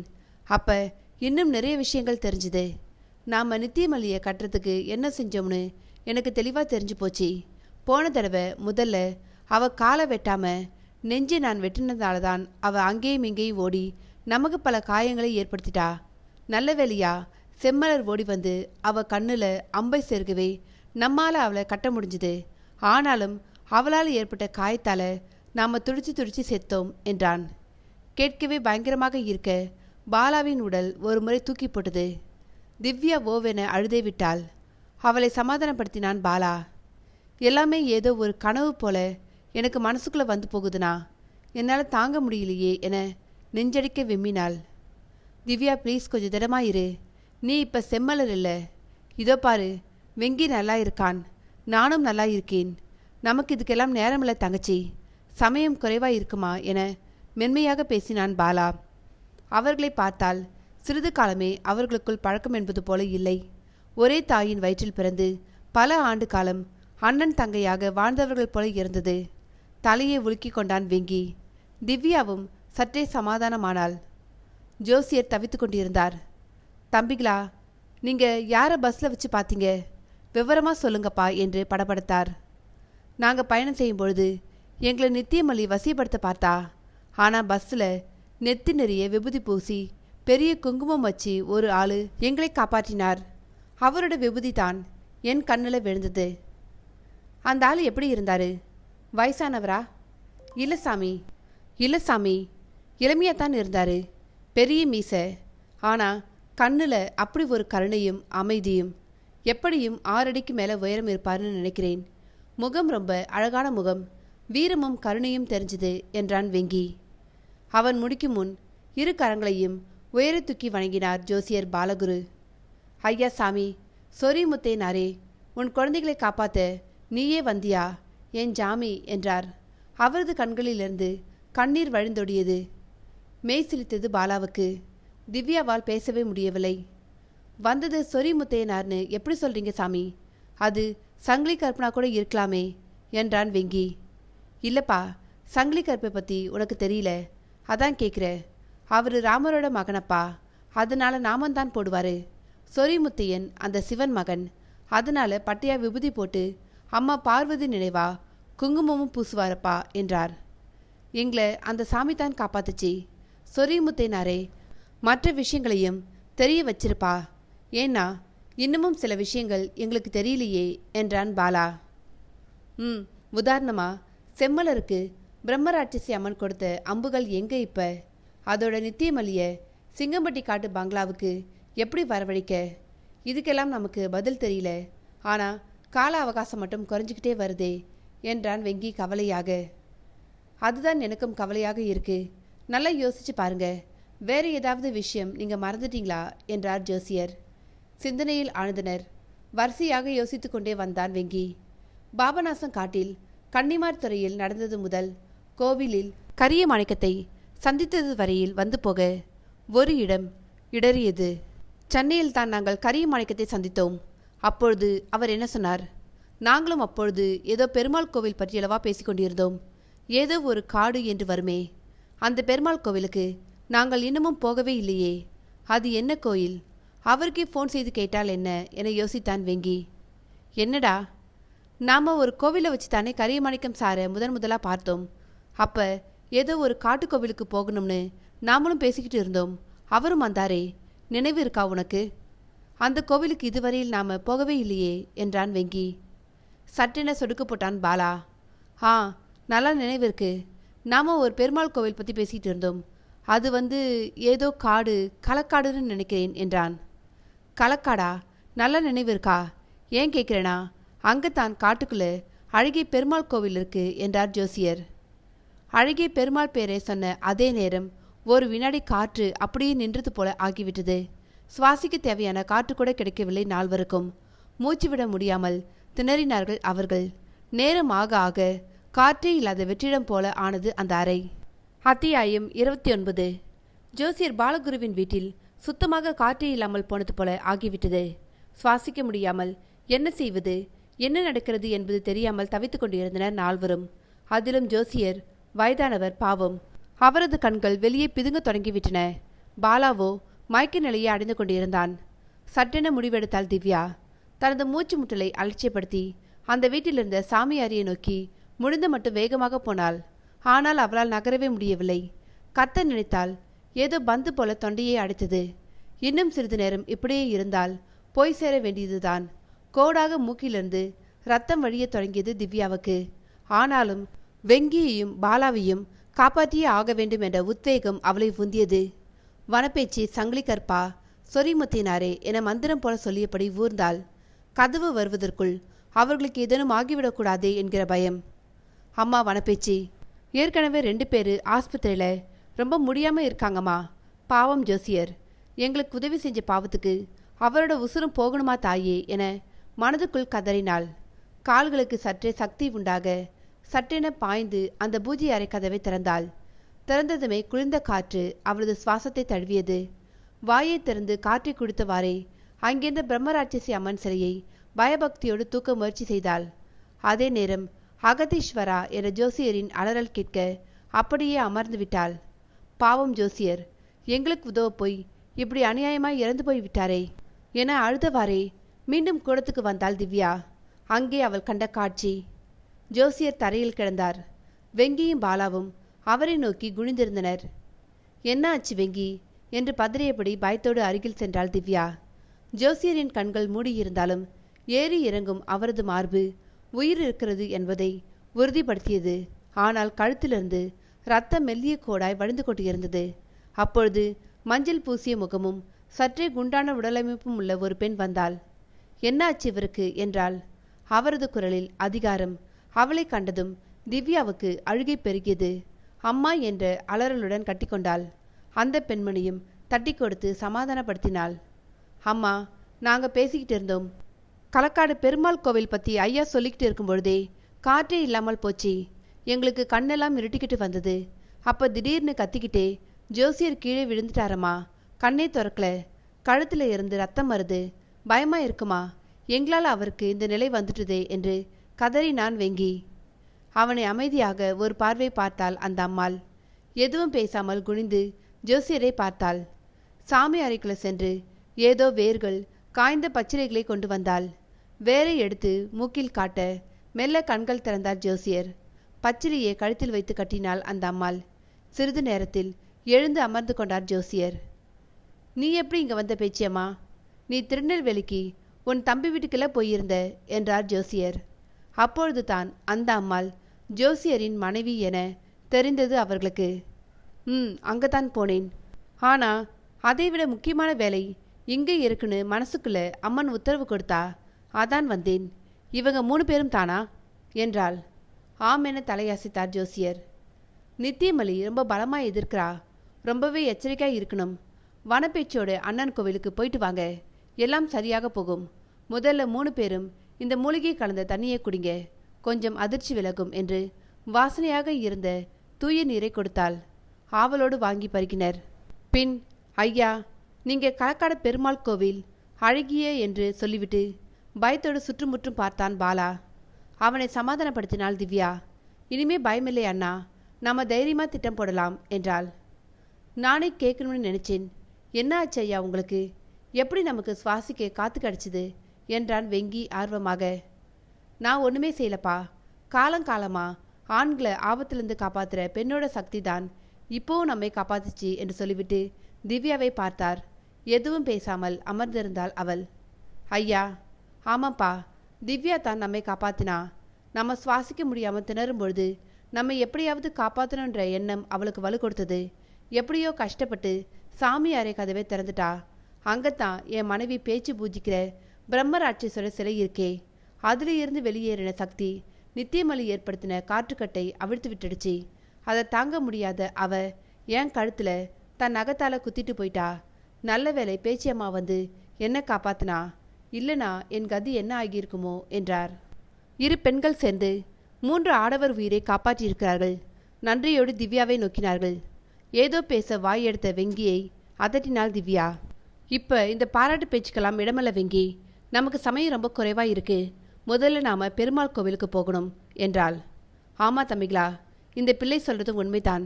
அழகிய பெருமாள் கோவிலுக்கு போனா எல்லாம் விளங்கிரும் என்றார். ஐயா, நாளை ஒரு நாள் தான் நமக்கு சமயம். இதுல நாம அம்புகளை தேடணும். அதோடு நித்தியமலிய காட்டு பங்களாவுக்கு வரவழைக்கணும். அவளுக்கு தெரியாம நாம முன்னாடியே போய் அந்த வாளையும் குத்துட்டியும் எடுக்கணும். இவ்வளோ வேலைகள் இருக்கும் பொழுது நாம இப்போ போய் களக்காடுனா இழுத்தான் வெங்கி. வேற வழி இல்லப்பா. களக்காடு இங்கேருந்து ரொம்ப தள்ளி இல்லை. மலை அடிவாரம் வரை பஸ் போகுது. அங்கே இருந்து காட்டுக்குள்ள ஜீப்பில் கொண்டு போய் விடுவாங்க. அரை நாளில் போயிட்டு வந்துடலாம் என்றார் ஜோசியர் நம்பிக்கையாக. பின் அனைவரும் அங்கிருந்து கிளம்பினர். 2 மணி நேரத்தில் மலையடிவாரம் வந்துவிட்டது. ஆங்காங்கே ஜீப்கள் நிறுத்தி வைக்கப்பட்டிருந்தன. தேங்காய், பழம், கற்பூரம் வியாபாரம் நடந்து கொண்டிருந்தது. மக்கள் கூட்டமாக நின்றிருந்தனர். மலைக்கோயில்னு சொன்னாங்களே, பார்த்தா கோவில் அடிவாரத்திலேயே இருக்கே என்றான் வெங்கி. அதானே என அதை ஆமோதித்தார்கள் திவ்யாவும் பாலாவும். கோவில் ஐயரை நோக்கி போனார்கள். இதுதான் கோவிலா சாமி? எங்ககிட்ட மலை மேலே இருக்குன்னு சொன்னாங்களே என்றான் பாலா. ஓ, உங்களுக்கு மலை நம்பியை சேவிக்கணுமா? அந்த கோவில் மலை மேலே தான் இருக்கு. நான் தான் பூசாரி. என்னைக்காவது உங்களை மாதிரி யாராவது வந்து கேட்டாதான் போவேன். இல்லைனா தினம் தினம் ஜீப்புக்கு பணம் கொடுத்து போக என்னால் முடியுமா என்றார். மலை நம்பித்தான் அழகிய பெருமாள் என தெரிந்து கொண்டு ஜீப்பை வாடகைக்கு பேசி அமர்ந்தார்கள். அவர்களுடனே பூசாரியும் ஏறிக்கொண்டார். அரை மணி நேரத்தில் திரும்பிவிட வேண்டும். இல்லை என்றால் இருட்டில் மலைப்பாதையில் ஜீப் ஓட்ட முடியாது என்றார் ஜீப்காரர். சம்மதித்து சென்றனர். மேலே ஏற ஏற குளுமையும் இருளும் அதிகரித்தது. ஆனாலும் மனதில் பயம் வரவில்லை. மூலிகைகளின் வாசம் ஆங்காங்கே பாறைகளில் ஓடும் காற்றோடைகள் என பார்த்து கொண்டே வந்ததில் நேரம் போனதே தெரியவில்லை. சற்றே சமவெளியாக தெரிந்த ஒரு இடத்தில் ஜீப்பை நிறுத்தினார் டிரைவர். இறங்கி சுற்றுமுற்றும் பார்த்தனர். அதற்குள் ஓரளவு இருட்டிவிட்டது என்றே சொல்ல வேண்டும். அவர்களை தவிர யாரும் இல்லை. பூசாரி நடக்க அவரை தொடர்ந்து 3 வேகமாக நடந்தனர். பூஜையை சீக்கிரம் முடிங்க சாமி என்றார் டிரைவர் மீண்டும். தலையசைத்துவிட்டு நடந்தார் பூசாரி. கோவில் என்றதும் வானளவிய கோபுரம், நீண்ட பிரகாரங்கள், மண்டபங்கள் என கற்பனை செய்து வைத்திருந்த வெங்கிக்கும் ஏமாற்றமாக இருந்தது. சிறு இரும்பு கதவு, அதன் பின்னே தெரிந்த சிறிய கோவில், அவ்வளவுதான். இதுவா கோவில் என்றான் வெங்கி. ஆமாப்பா, மற்ற கோவில்கள் எல்லாம் கல் இல்லைனா செங்கலால கட்டியிருப்பாங்க. ஆனா இது அப்படி இல்லை. மலையில இயற்கை அமைஞ்சிருந்த குகையை நன்னா ஆழப்படுத்தி அந்த கல்லிலேயே பெருமாளை செதுக்கி இருக்கா பாருங்கோ என்று சொல்லி அவர்களை உள்ளே அழைத்து போனார். மின்சார இணைப்பு இல்லை. ஆகையால் பூசாரி விளக்கேற்றியதும் அந்த இடமே தங்க நிற வெளிச்சத்தில் ஜொலித்தது. சிலையை பார்த்தவர்களுக்கு ஏன் இவருக்கு அழகிய பெருமாள் என்று பெயரிட்டனர் என புரிந்தது. முகத்தில் அத்தனை அழகு, அத்தனை கருணை. அர்ச்சனை முடித்து அனைவருக்கும் பிரசாதமாக பழத்தை கொடுத்தார். சாமி கும்பிடும்போதே ஏதாவது நடக்கும் என எதிர்பார்த்தனர் நால்வரும். அப்படி எதுவும் நடக்கவில்லை. படிகளில் இறங்கும்பொழுது ஜோசியரிடம் இதை பற்றி கேட்டாள் திவ்யா. அவருக்கு ஒன்றும் தெரியவில்லை என்பதை அவரது மௌனம் சொல்லியது. சரவணனுக்கு மிகுந்த ஏமாற்றமாக இருந்தது. சமாளித்து கொண்டு படியிறங்கினர். பூசாரி ஜீப்பில் ஏறிவிட்டார். வெங்கி தான் முதலில் படியிறங்கினான். அவனது கால் நிலத்தில் பட்டதுதான் தாமதம். எங்கிருந்தோ பயங்கரமான காற்று வந்து தாக்கியது. காற்றென்றால் சாதாரணமானது இல்லை. காற்றில் ஒரே மண். அதனால் அவர்களால் பார்க்கவே முடியவில்லை. ஜீப்பில் இருந்த பூசாரியும் டிரைவரும் ஓவென கத்தினார்கள். வெங்கி எப்படியாவது ஜீப்பை அடைந்துவிட வேண்டுமென முன்னேற நினைத்தான். ஒரு அடி முன்னால் வைத்தால் காற்று அவனை 2 அடி பின்னால் தள்ளியது. படியில் அப்படியே அமர்ந்து விட்டான் அவன். அவனை தொடர்ந்து இறங்கிய ஜோசியராலும் நடக்கவே முடியவில்லை. திவ்யா கோவிலுக்குள்ளே தான் இருந்தாள். எல்லாவற்றையும் பார்த்து கொண்டிருந்த ஜீப் டிரைவர் என்ன நினைத்தானோ ஜீப்பை எடுத்துக்கொண்டு பறந்து விட்டான். பூசாரி அவளை விட்டுட்டு போறோமே என கத்தியதை அவன் லட்சியமே செய்யவில்லை. ஜீப் கண் பார்வையை விட்டு மறைந்ததும் காற்றும் சற்றென நின்றுவிட்டது. கோவில் வாசலில் சிதறி கிடந்த மண் மற்றும் இலைக்குவியலிலிருந்துதான் அப்படி ஒரு காற்று சில வினாடிகள் முன்பு வரை வீசியது என தெரிந்து கொள்ள முடியும். மற்றபடி இலை கூட அசையவில்லை. பயத்தோடு படியில் அமர்ந்தார்கள். என்ன இது? நடக்கிறது எல்லாமே ஒரே மாயமாயிருக்கே என்றார் ஜோசியர். மாயம் என்றதும் சரவணனுக்கு நித்தியமொழியின் நினைவு வந்தது. இது எல்லாமே அவளின் மாய வேலைதானோ? எங்களை மலையிலே தங்க வைத்து தீர்த்து கட்ட பார்க்கிறாளோ? அப்படியானால் என்ன செய்ய? எங்களோடு ஜோசியர் வேறு வந்திருக்கிறார். அவரை பாதுகாப்பது தான் முதல் கடமை. பேசாமல் நடந்து கீழே இறங்கலாமா? ஏனெனில் ஜோசியரை இரவு நேரத்தில் இங்கே தங்க செய்வது நல்லதல்ல. அவரது உயிருக்கு ஏதேனும் ஆபத்து வந்தால் எங்களால் பதில் சொல்ல முடியாது என யோசித்து கொண்டிருந்தான். பேசாம நாம நடந்து போயிடலாமா என்றான் வெங்கி. அதைத்தான் நானும் நினைச்சேன் வெங்கி. ராத்திரி நேரத்தில் நாம இங்கே தங்கறது நல்லதில்ல என்றாள் திவ்யா. பாலா, வெங்கி, திவ்யா மூவரும் எழுந்தனர். ஆனால் ஜோசியர் அப்படியே அமர்ந்திருந்தார். ஐயா என்றான் கேள்வியாக பாலா. நல்லா இருட்டிடுதுப்பா. காட்டுப்பாதியில் இருட்டில் எப்படி வழி தெரியும் என்றார். தங்கள் கைகளில் இருக்கும் செல்போனை காட்டினர் மூவரும். சிரித்து விட்டார் ஜோசியர். ஐயா, இது விளையாட்டல்ல. சித்தர் அம்மாவும் சாமிக்கண சித்தரும் நித்தியமல்லியோட மாய வேலைகளை பற்றி நிறைய சொல்லியிருக்காங்க. காத்த வரவழைச்சி நம்ம இங்கே தீர்த்து கட்ட பிளான் பண்ணுறா அவ. நாம இங்கே தங்கக்கூடாது என்றான் வெங்கி அழுத்தமாக.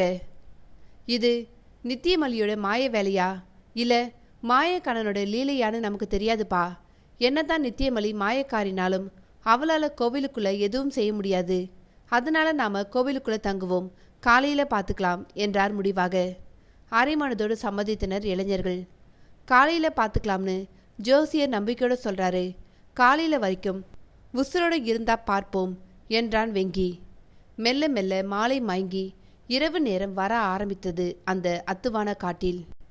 அத்தியாயம் 30. இரவு நேரம் வந்ததும் மனதில் பயம் வந்து அமர்ந்து கொண்டது வெங்கிக்கு.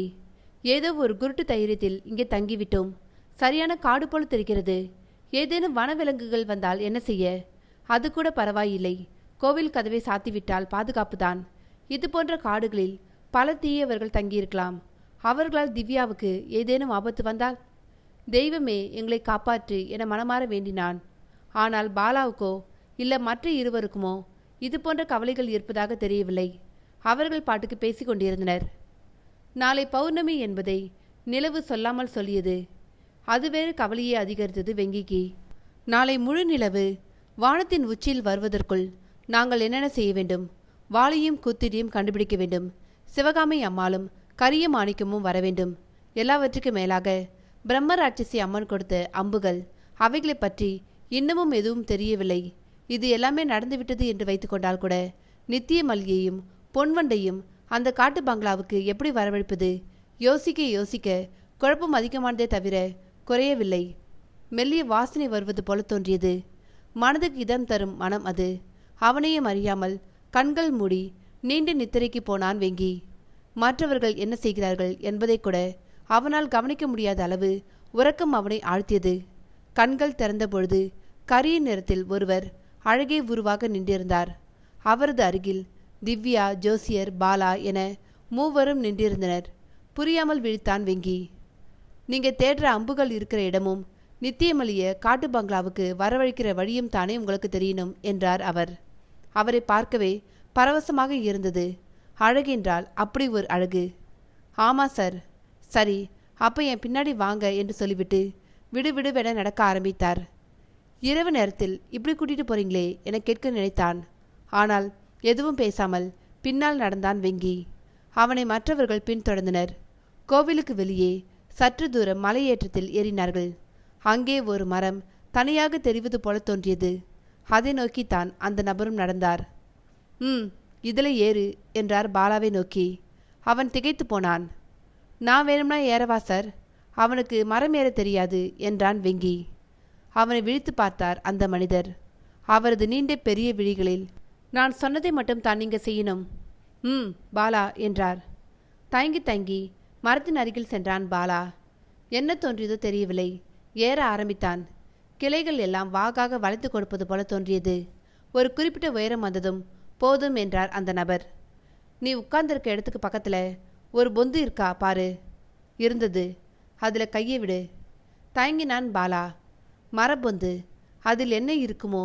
ஏதேனும் பாம்பு இருந்து கடித்து விட்டால் என்ன செய்ய என்று அவன் யோசிக்கும் பொழுதே பாம்பு ஒன்று சரசரவென அந்த பொந்திலிருந்து வெளியே வந்தது. நடுங்கி போனான் பாலா. கத்தவும் வாய் வராமல் அப்படியே அமர்ந்திருந்தான். ஆனால் பாம்பு அவனை ஒன்றும் செய்யவில்லை. ஒரு முறை தலையை திருப்பி பார்த்துவிட்டு போய்விட்டது. அவன்தான் போயிட்டானே, இப்ப கையை விடு என்றார் கீழே நின்றிருந்தவர். மற்றவர்களுக்கு என்ன வந்தது, என்ன போய்விட்டது என சொல்கிறார் என எதுவும் புரியவில்லை. பாலா நடுங்கும் கரங்களை அந்த பொந்தில் நுழைத்தான். ஏதோ தட்டுப்பட சட்டென கைகளை எடுத்து விட்டான். உடலெங்கும் வியர்வை. தேடி அலைவீங்க, கிடைச்சா கையை உதர்வியா நீ? எடு எடு என்றார் அந்த நபர். மீண்டும் கைகளை விட்டு துழாவ ஏதோ துணி போல தென்பட்டது. அதை அப்படியே எடுத்தான். கிடைச்சிருச்சுல, கீழே இறங்கு, அவன் தூங்கணும் என்றார் அவர். பதிலை பேசாமல் ஒரு கையால் அந்த துணிமுட்டியை பிடித்துக்கொண்டு மெல்ல இறங்கினான். பாலா கீழே இறங்கியதும் மீண்டும் அந்த பாம்பு வந்து பொந்தில் புகுந்து கொண்டது. கீழே நின்றிருந்தவர்களில் வெங்கி கையை நீட்டினான். நீ இல்ல, திவ்யா, நீ வாங்கு என்றார் அந்த நபர். அவருக்கு அதிகாரமாகத்தான் பேச வருமோ என நினைத்தான் வெங்கி. திவ்யா முன்னால வந்து அந்த துணிமுட்டியை வாங்கி கொண்டாள். அதை தொட்டதும் அவளது தொண்டையிலிருந்து ஒரு அலறல் கிளம்பியது. அவளது தலையில் கை வைத்தார் அந்த நபர். சட்டென அமர்ந்து விட்டாள் திவ்யா. சார், நீங்க என்ன மந்திரவாதியா? என்னென்னமோ சொல்றீங்க, என்னென்னமோ செய்றீங்க. நீங்க யாரு சார் என்றான் வெங்கி சற்றே கோபமாக. உனக்கு கோபம் மட்டும் அடங்கலையோ? நான் யாரா இருந்தா உனக்கென்ன? உதவித்தானே செய்கிறேன், பேசாம இரு என்றவர் பாலாவை நோக்கினார். கோவிலுக்குள்ள தீர்த்தம் இருக்கு, போய் எடுத்துட்டு வந்து உன் தங்கச்சிக்கு கொடு என்றார். அப்படியே செய்தான் பாலா. ஒரு வாய் தீர்த்தம் உள்ளே போனதும் தெளிந்தாள் திவ்யா. சட்டென அந்த நபரை வணங்கினாள்.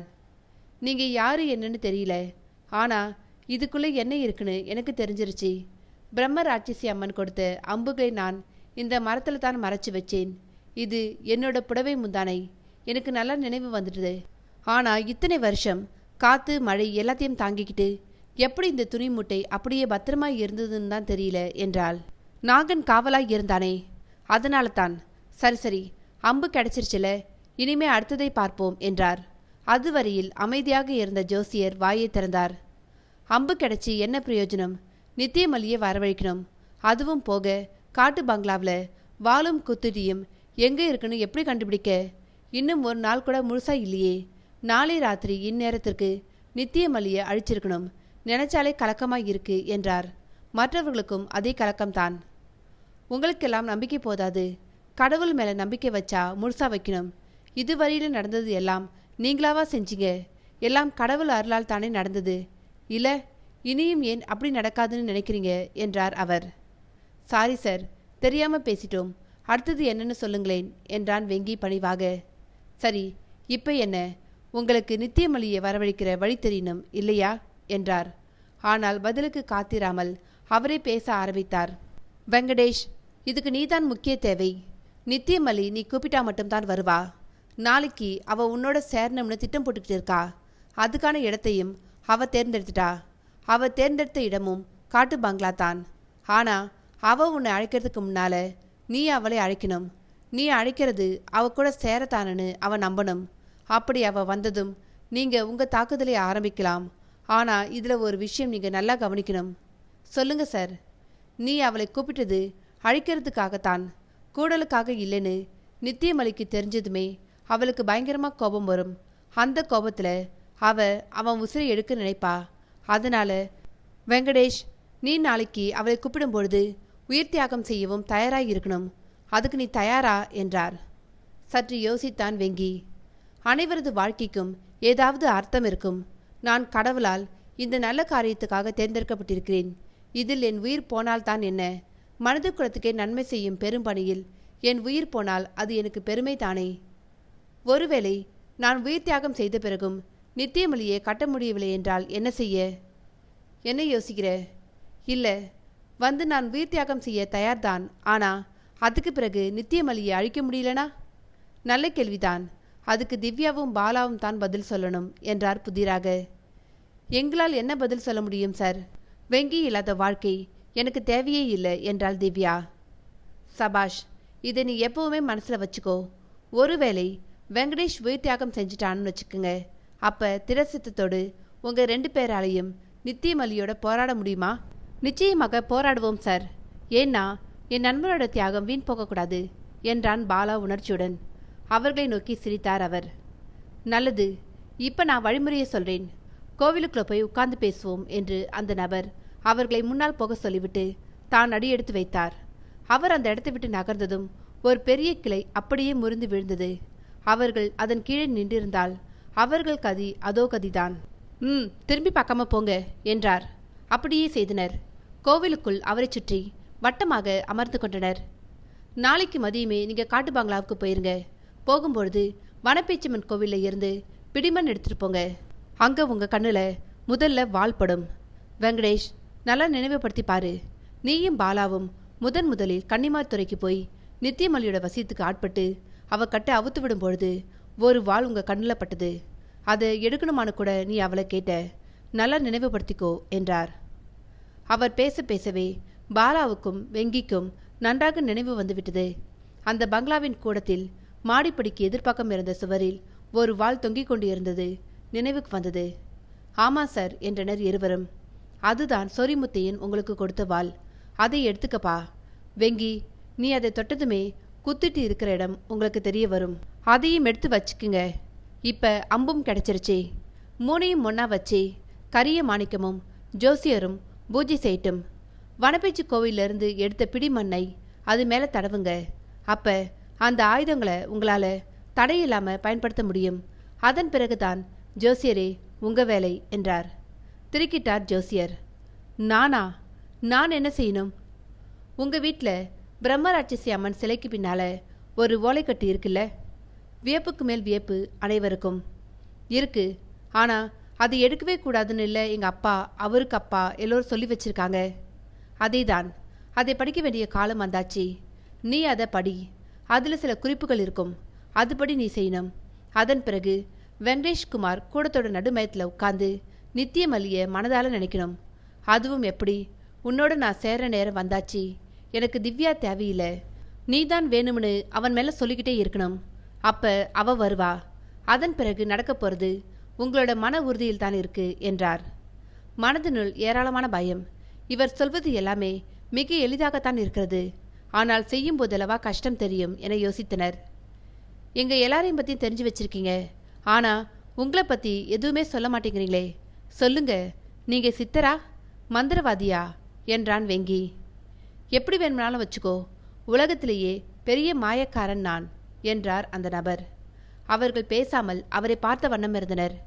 என்ன அப்படி பார்க்குறீங்க? இப்ப தூங்குங்க. நாளைக்கு உங்களுக்கு நிறைய வேலை இருக்கு. நானும் இப்படி ஓரமா சாஞ்சுக்கிறேன் என்று சொல்லிவிட்டு படுத்துவிட்டார். அதிகாலையிலேயே பறவைகளின் சத்தம், குரங்குகளின் கத்தல் இவைகள் எழுப்ப சட்டென எழுந்து அமர்ந்தான் வெங்கி. அவனைத் தொடர்ந்து பாலா, திவ்யா, ஜோசியர் எழுந்தனர். எழுந்ததுமே அவன் பார்வை இரவு நேரத்தில் வந்த நபரை தேடியது. அப்படி ஒருவர் வந்ததற்கான சுவடே இல்லை. பாலா, நேற்று ராத்திரி வந்தவர் எங்கே? அவரைத்தான் நானும் தேடுறேன், காணலியே. பாலா எடுத்தானே ஒரு துணிப்பொட்டலும், அதையும் காணோமே என்றாள் திவ்யா. அவர்கள் விழிகளில் குழப்பம். சட்டென அப்படியே அமர்ந்தார் ஜோசியர். என்ன ஐயா, என்ன செய்து உங்களுக்கு என்றாள் திவ்யா பயத்தோடு. உங்களுக்கு புரியலையாப்பா, நாம கண்டது அத்தனையுமே கனவு. அந்த அழகிய பெருமாளே நம்ம கனவுல வந்து நமக்கு வழி காமிச்சிருக்காருப்பா. அதனால தான் நம்ம 4 பேருக்கும் ஒரே விதமான கனவு வந்திருக்கு என்றார். அவரது உடலே ஆடிக்கொண்டு இருந்தது. சிரித்து போனார்கள். கண்களில் நீரோடு பெருமாளை வணங்கினார்கள். சுறுசுறுப்பானார் ஜோசியர்.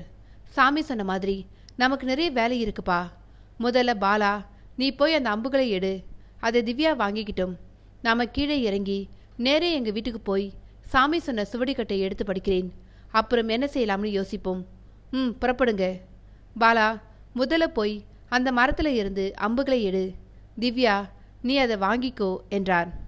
அப்படியே ஓடினார்கள் மூவரும். இரவு அவர்கள் பார்த்த மரம் நன்றாகவே அடையாளம் தெரிந்தது. அதில் பாலா ஏற ஏற கனவில் பார்த்தது போலவே மரம் வாகாக வளைந்து கொடுத்தது. பொந்தின் அருகே வந்ததும் தயங்கினான் பாலா. அவன் எதிர்பார்த்தது போலவே பெரிய நாகப்பாம்பு ஒன்று சரசரவென இறங்கி போனது. மனது திடப்படுத்தி கொண்டு கைகளை உள்ளே விட துணி மூட்டை தட்டுப்பட்டது. அதை எடுத்ததும் மெல்லிய அதிர்வு தோன்ற அப்படியே இறங்கினான் பாலா. அதை பணிவோடு தன் கைகளில் வாங்கி கொண்டாள் திவ்யா. அவள் உடல் நடுங்கியது. முதல்ல அவளோட கண்ணைத்தான் குத்தணும், அதைத்தான் நான் முதல்ல செய்யணும் என சொல்லிக்கொண்டே இருந்தாள். அவளை பார்த்தால் ஏதோ பித்து பிடித்தவள் போல தோன்றியது. ஜோசியர் சட்டென கோவிலுக்குள் சென்று அங்கே இருந்த தீர்த்தத்தை எடுத்து வந்து வாயில் புகட்டினார். சற்று நேரத்தில் சரியாகிவிட்டாள். நிம்மதியானது அனைவருக்கும். நமக்கு கனவுல வந்தது வெறும் காட்சி இல்லை, பெருமாள் நமக்கு காட்டிய வழி. அதுபடி நாம் செஞ்சுக்கிட்டே போக வேண்டியதுதான். இப்போ அடுத்தபடி நாம கீழே இறங்கணும். ஆனால் எப்படி? நடந்து போனால் மாலை ஆகிருமே என்று கவலைப்பட்டார் ஜோசியர். அவரது கேள்விக்கு பதில் போல ஜீப்பின் ஹாரன் ஒலி கேட்டது. அவசரமாக துணி மூட்டையை தனது பைக்குள் பத்திரப்படுத்தினாள் திவ்யா. அவர்களை முந்தைய நாள் மலைக்கு மேலே அழைத்து வந்த அதே ஜீப், அதே டிரைவர், கூடவே குருக்களும். இவர்களை உயிரோடு பார்த்ததும் நிம்மதி பெருமிச்சு விட்டனர் ஜீப் டிரைவரும் குருக்களும்.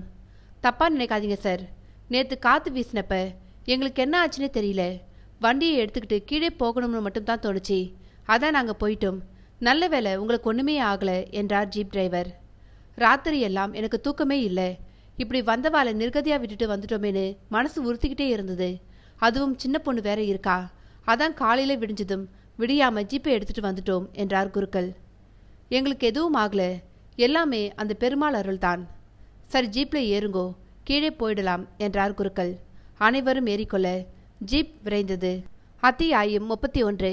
காலை நேரம் அதிக டிராஃபிக் இல்லாததால் 8 மணிக்கெல்லாம் அம்பாசமுத்திரம் வந்து ஜோசியரின் வீட்டை அடைந்து விட்டார்கள். அனைவரிடமும் ஒரு பரபரப்பு தொற்றிக் கொண்டிருந்தது. மலையிலிருந்து இறங்கும் பொழுதே வெங்கியின் போனில் அழைப்பு வந்தது. ஆச்சரியத்தோடு எடுத்து பார்த்தவனுக்கு இனிய அதிர்ச்சி. கரிய மாணிக்கம் தான் அழைத்தார். அவர் சொன்ன விஷயம் அதைவிட இன்ப அதிர்ச்சியாக இருந்தது. அதை நண்பர்களோடு பகிர்ந்து கொண்டான். கரியமாணிக்கம் சாருக்கும் திவ்யாவோட அம்மாவுக்கும் உடம்பு நல்லா ஆயிருச்சாம். அவங்க இன்னைக்கு காலையில நெல்லை வந்து இறங்கிட்டாங்களாம். சித்திரம்மாவால்தான் இந்த அதிசயம் நடந்ததுன்னு சொல்றாரு கரியமாணிக்கம் சார் என்றான். மகிழ்ச்சியில் பேச்சே வரவில்லை திவ்யாவுக்கும் பாலாவுக்கும். உடனடியாக அவர்களை கார் எடுத்துக்கிட்டு அம்பாசமுத்திரம் வர சொல்லுப்பா, எல்லோரும் ஒன்னாவே காட்டு பங்களாவுக்கு போயிடலாம் என்றார் ஜோசியர். அவ்வாறே ஃபோன் செய்து சொல்லிவிட்டான் வெங்கி. அம்மாவுக்கு சரியாயிரும்னு டாக்டரே சொல்லிட்டாரு. ஆனா கரியமாணிக்கம் சாருக்கு குணமாக 10 நாளாகும்னு சொன்னாங்களே, 2 நாளில் எப்படி சரியானாரு என்றான் பாலா. எல்லாம் அந்த இறைவன் கருணைதான். எப்படியோ நம்ம பிரச்சனைகளுக்கு நல்ல முடிவு வரப்போகிறது என்றார் ஜோசியர். அவரது வீட்டுக்கு வந்து குளித்து முதல் வேலையாக பிரம்மராட்சசி அம்மன் பின்னால் இருந்த ஏட்டுக்கட்டை எடுத்து படிக்க ஆரம்பித்தார். பாலகனின் பெயர் கொண்டவன் இந்த ஏட்டை படிப்பான். அவன் ஐவரை அழைத்து கொண்டு காட்டு விடுதிக்கு செல்ல வேண்டும். அங்கே இருக்கும் வாளையும் குத்திட்டியையும் எடுத்தவுடன் அவற்றை பூஜை செய்யும் பொறுப்பை ஒருவன் ஏற்பான். அப்பொழுது நித்தியமலியின் அட்டகாசம் அதிகரிக்கும். அதை தடுப்பதே பாலகனின் பெயர் கொண்டவனின் பணி. பிரம்மராட்சசி அம்மனுக்கும் வனப்பேச்சுக்கும் பூஜை செய்த பூக்களை நிறைய எடுத்து சென்று அவற்றை சுற்றிலும் பரப்ப வேண்டும். அதோடு என்ன ஆனாலும் கண்களை திறவாமல் 5 எழுத்து மந்திரத்தை உச்சரித்தபடி இருக்க வேண்டும். அப்பொழுதுதான் மற்றவர்களால் நித்தியமலியை அழிக்க முடியும். கூடுமானவரை உயிர் பலி ஏற்படுவதை தவிர்க்க முயல வேண்டும். படித்ததும் திவ்யாவுக்கு மீண்டும் வெங்கி உயிர் தியாகம் செய்ய வேண்டுமே என்ற பெருமாளின் வார்த்தை நினைவு வர முகம் வாடியது. அவளை தேற்றினான் பாலா. ஜோசியரும் பெரிய பை நிறைய பூக்களை எடுத்துக்கொண்டார். அதோடு விபூதி ருத்ராட்சம் என எடுத்துக்கொண்டு தயாரானார். வெங்கியும் மற்றவர்களும் தயாரானார்கள். பாலாவுக்கு பேச்சே வரவில்லை. வெங்கி திடமானதோடு இருந்தான். 9 மணிக்கெல்லாம் சிவகாமி அம்மாளும் கரிய மாணிக்கமும் வந்துவிட்டனர். அவசரமாக அவர்கள் ஏறி வந்த காரிலேயே மீண்டும் பாபநாசம் கிளம்பினார்கள். செல்லும் வழியில் கரிய மாணிக்கத்துக்கும் சிவகாமி அம்பாளுக்கும் நடந்தது அத்தனையும் மெல்லிய குரலில் சொன்னபடி வந்தாள் திவ்யா. அதை கேட்க கேட்க அவர்களுக்கும் பரபரப்பானது. 10:30 மணி அளவில் பாபநாசத்தை அடைந்தார்கள். மலைப்பாதையில் பயணித்து சொரிமுத்தையனார் கோவில் வரை சென்று பின்னர் அங்கிருந்து கால்நடையாக காட்டு பங்களாவுக்கு செல்ல வேண்டும். சாமி கும்பிட்டு போகலாம். பெரிய காரியத்துக்காக வந்திருக்கிறோம். யாருக்கும் எந்த பாதிப்பும் இல்லாம எல்லாத்தையும் அவங்க தான் நல்லபடியா நடத்தி கொடுக்கணும் என்றார் கரிய மாணிக்கம். அதன்படியே அனைவரும் கோவிலில் நுழைந்தார்கள். கூட்டமே இல்லை. வெங்கி, திவ்யா, பாலா இந்த 3 பேருக்கும் இதற்கு முன்னால் இந்த கோவிலுக்கு வந்ததில்லை என்ற போதிலும் கூட அவர்களுக்கு பழைய நினைவுகள் வந்தன. நிலம் பட விழுந்து வணங்கினார்கள். சொரிமுத்தையனாரே, சங்கிலி கருப்பா, இதுவரைக்கும் எங்களை எல்லா ஆபத்திலும் இருந்து காப்பாத்துனீங்க. இப்போவும் அதே மாதிரி காப்பாத்துங்க. இன்னைக்கு பௌர்ணமி. இன்னைக்கு தான் நித்தியமலியை அழிக்க கடைசி நாள். எங்களால் ஆன எல்லா முயற்சிகளையும் நாங்கள் செய்வோம். அதை வெற்றிகரமா முடிச்சு கொடுப்பா என்று வேண்டினான் வெங்கி. அதே போல பாலாவும் திவ்யாவும் வேண்டிக் கொண்டனர். பிரம்மராட்சசி அம்மன் சன்னதியில் திவ்யா அமைதியாக அமர்ந்தாள். தாயே, எப்போவோ எனக்கு நீ அம்புகளை கொடுத்ததா நினைவுக்கு வருது. அவற்றை நான் சரியா பயன்படுத்தாததால எங்க அண்ணன் உசுரும் ஆதித்தன் உசுரும் போயிடுச்சு. அதற்கு பிறகு வாழ பிடிக்காம நானும் போயிட்டேன். ஆனா இந்த தடவை அப்படி ஆகக்கூடாதம்மா. பல ஜென்மங்களாக நாங்க காத்திருக்கிறோம். மனசறிஞ்சு யாருக்கும் எந்த தீங்கும் செய்யல. நானும் வெங்கியும் கல்யாணம் செய்துக்கிட்டு இந்த உலகத்துல வாழணும்னு எனக்கு ரொம்ப ஆசையா இருக்கு. எங்க அண்ணன் பாலாவும் அவருக்கேத்த பொண்ணோடு வாழ்க்கையை ரசிக்கணும். இதெல்லாம் நீ மனசு வச்சா நடக்கும். எனக்கும் பாலாவுக்கும் வெங்கிக்கும் மனசுல தைரியத்தையும் உறுதியையும் கொடு அம்மா என்று வேண்டினாள். அங்கிருந்து நடக்க ஆரம்பித்தார்கள். கன்னிமார் துறையிலிருந்துதான் வெங்கியும் பாலாவும் அந்த பங்களாவை பார்த்தார்கள் என்பதால் அங்கு சென்றால்தான் அவர்களுக்கு வழி தெரியும் என தோன்றியது. ஆகவே அனைவரும் கன்னிமார் துறையை அடைந்தார்கள். குறிப்பிட்ட இடத்தை அடைந்ததும் வெங்கிக்கு வழி நினைவுக்கு வரவே நடந்தார்கள். சென்ற முறை நடந்தபொழுது எதுவும் தெரியாது. ஆகையால் தயக்கம் இருந்தாலும் பயமின்றி நடந்தார்கள். ஆனால் இம்முறை நாம் எங்கே செல்கிறோம், அங்கே என்ன நடக்கலாம் என தெரிந்திருந்ததால் நடையில் தயக்கம் இருந்தது. ஆனால் மனம் உறுதியாக இருந்தது. நடக்க நடக்க அந்த பங்களா அவர்கள் கண் முன்னால் விரிந்தது. வெங்கியும் பாலாவும் பார்த்ததுக்கு முற்றிலும் எதிர்மாறாக இருந்தது. முட்புதர்களும் பலவிதமான காட்டுச் செடிகளும் அடர்ந்து மிகவும் பாழடைந்து கிடந்தது. அது நம்பவே முடியாமல் பார்த்தனர். தங்களது உணர்வுகளை பகிர்ந்து கொண்டனர். எல்லாமே அந்த நித்தியமலியோட மாயம் தம்பி. உங்களுக்கு நல்ல நினைவிருக்கா? இந்த இடம் தானா என்றார் ஜோசியர். தலையசைத்து ஆமோதித்தனர் இருவரும். அந்த பகல் நேரத்திலேயே பங்களா இருண்டு காணப்பட்டது. அவர்கள் விளக்கு, எண்ணெய், மெழுகுவர்த்தி, டார்ச் லைட் என சகல ஏற்பாடுகளோடும் வந்திருந்தனர். ஜோசியர் முதலில் டார்ச் எடுத்தபடி முன்னால் செல்ல, அவரை தொடர்ந்து கரிய மாணிக்கமும், பின்னால் வெங்கி, பாலா, திவ்யா, கடைசியாக சிவகாமி அம்மாள் என உள்ளே நுழைந்தனர். வெளியில் இருந்ததற்கும் உள்ளேயும் கொஞ்சம் கூட சம்பந்தமே இல்லை. சுத்தமாக காணப்பட்டது அந்த பங்களாவின் உட்புறம். அவர்கள் முன்னம் வந்தபொழுது எடுத்த பூஜாடிகள் கீழே கிடந்தன. சட்டென நினைவு வர அதை ஒட்டிய சுவரை பார்த்தான் வெங்கி. நீண்ட கூர்மையான வாள் தொங்கிக் கொண்டிருந்தது. ஆனால் அது பளபளப்பே இல்லாமல் கருப்பாக இருந்தது. இந்த வாளாக இருக்க முடியாது வெங்கி. ஏன்னா சாமி கொடுத்த வாள் வெள்ளியால ஆனதுன்னு சொன்னாங்க இல்ல, இது இப்படி கருத்து போய் இருக்கே என்றாள் திவ்யா. அவளது குரல் மெலிதாக இருந்தாலும் பயங்கரமாக எதிரொலித்தது. அவளது குரல் ஒலித்ததும் ஏதோ ஒன்று அறுபடும் சத்தம் மிகவும் மெலிதாக கேட்டது. சிவகாமி அம்மாள் பாய்ந்து திவ்யாவை இழுத்து அப்பால் தள்ளினாள்.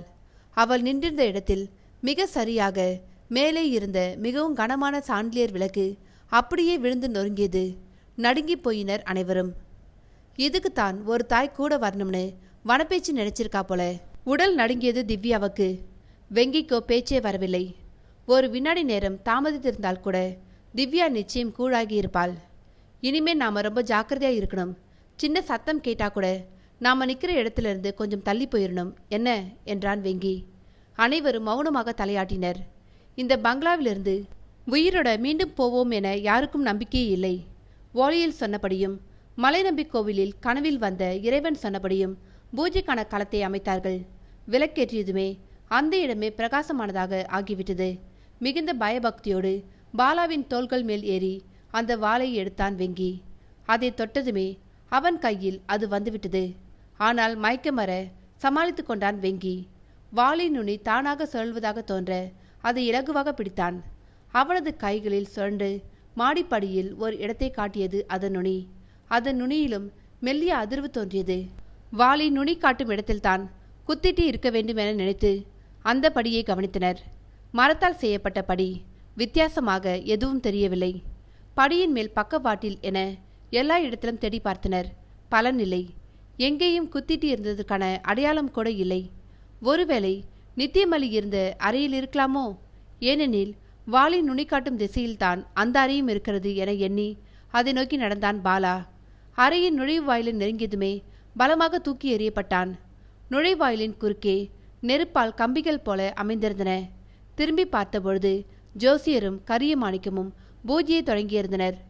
தீய சக்தி இருந்த அறையின் உள்ளே போகவிடாமல் தடுத்தது வனப்பேச்சுதான் என புரிந்து கொண்டனர்.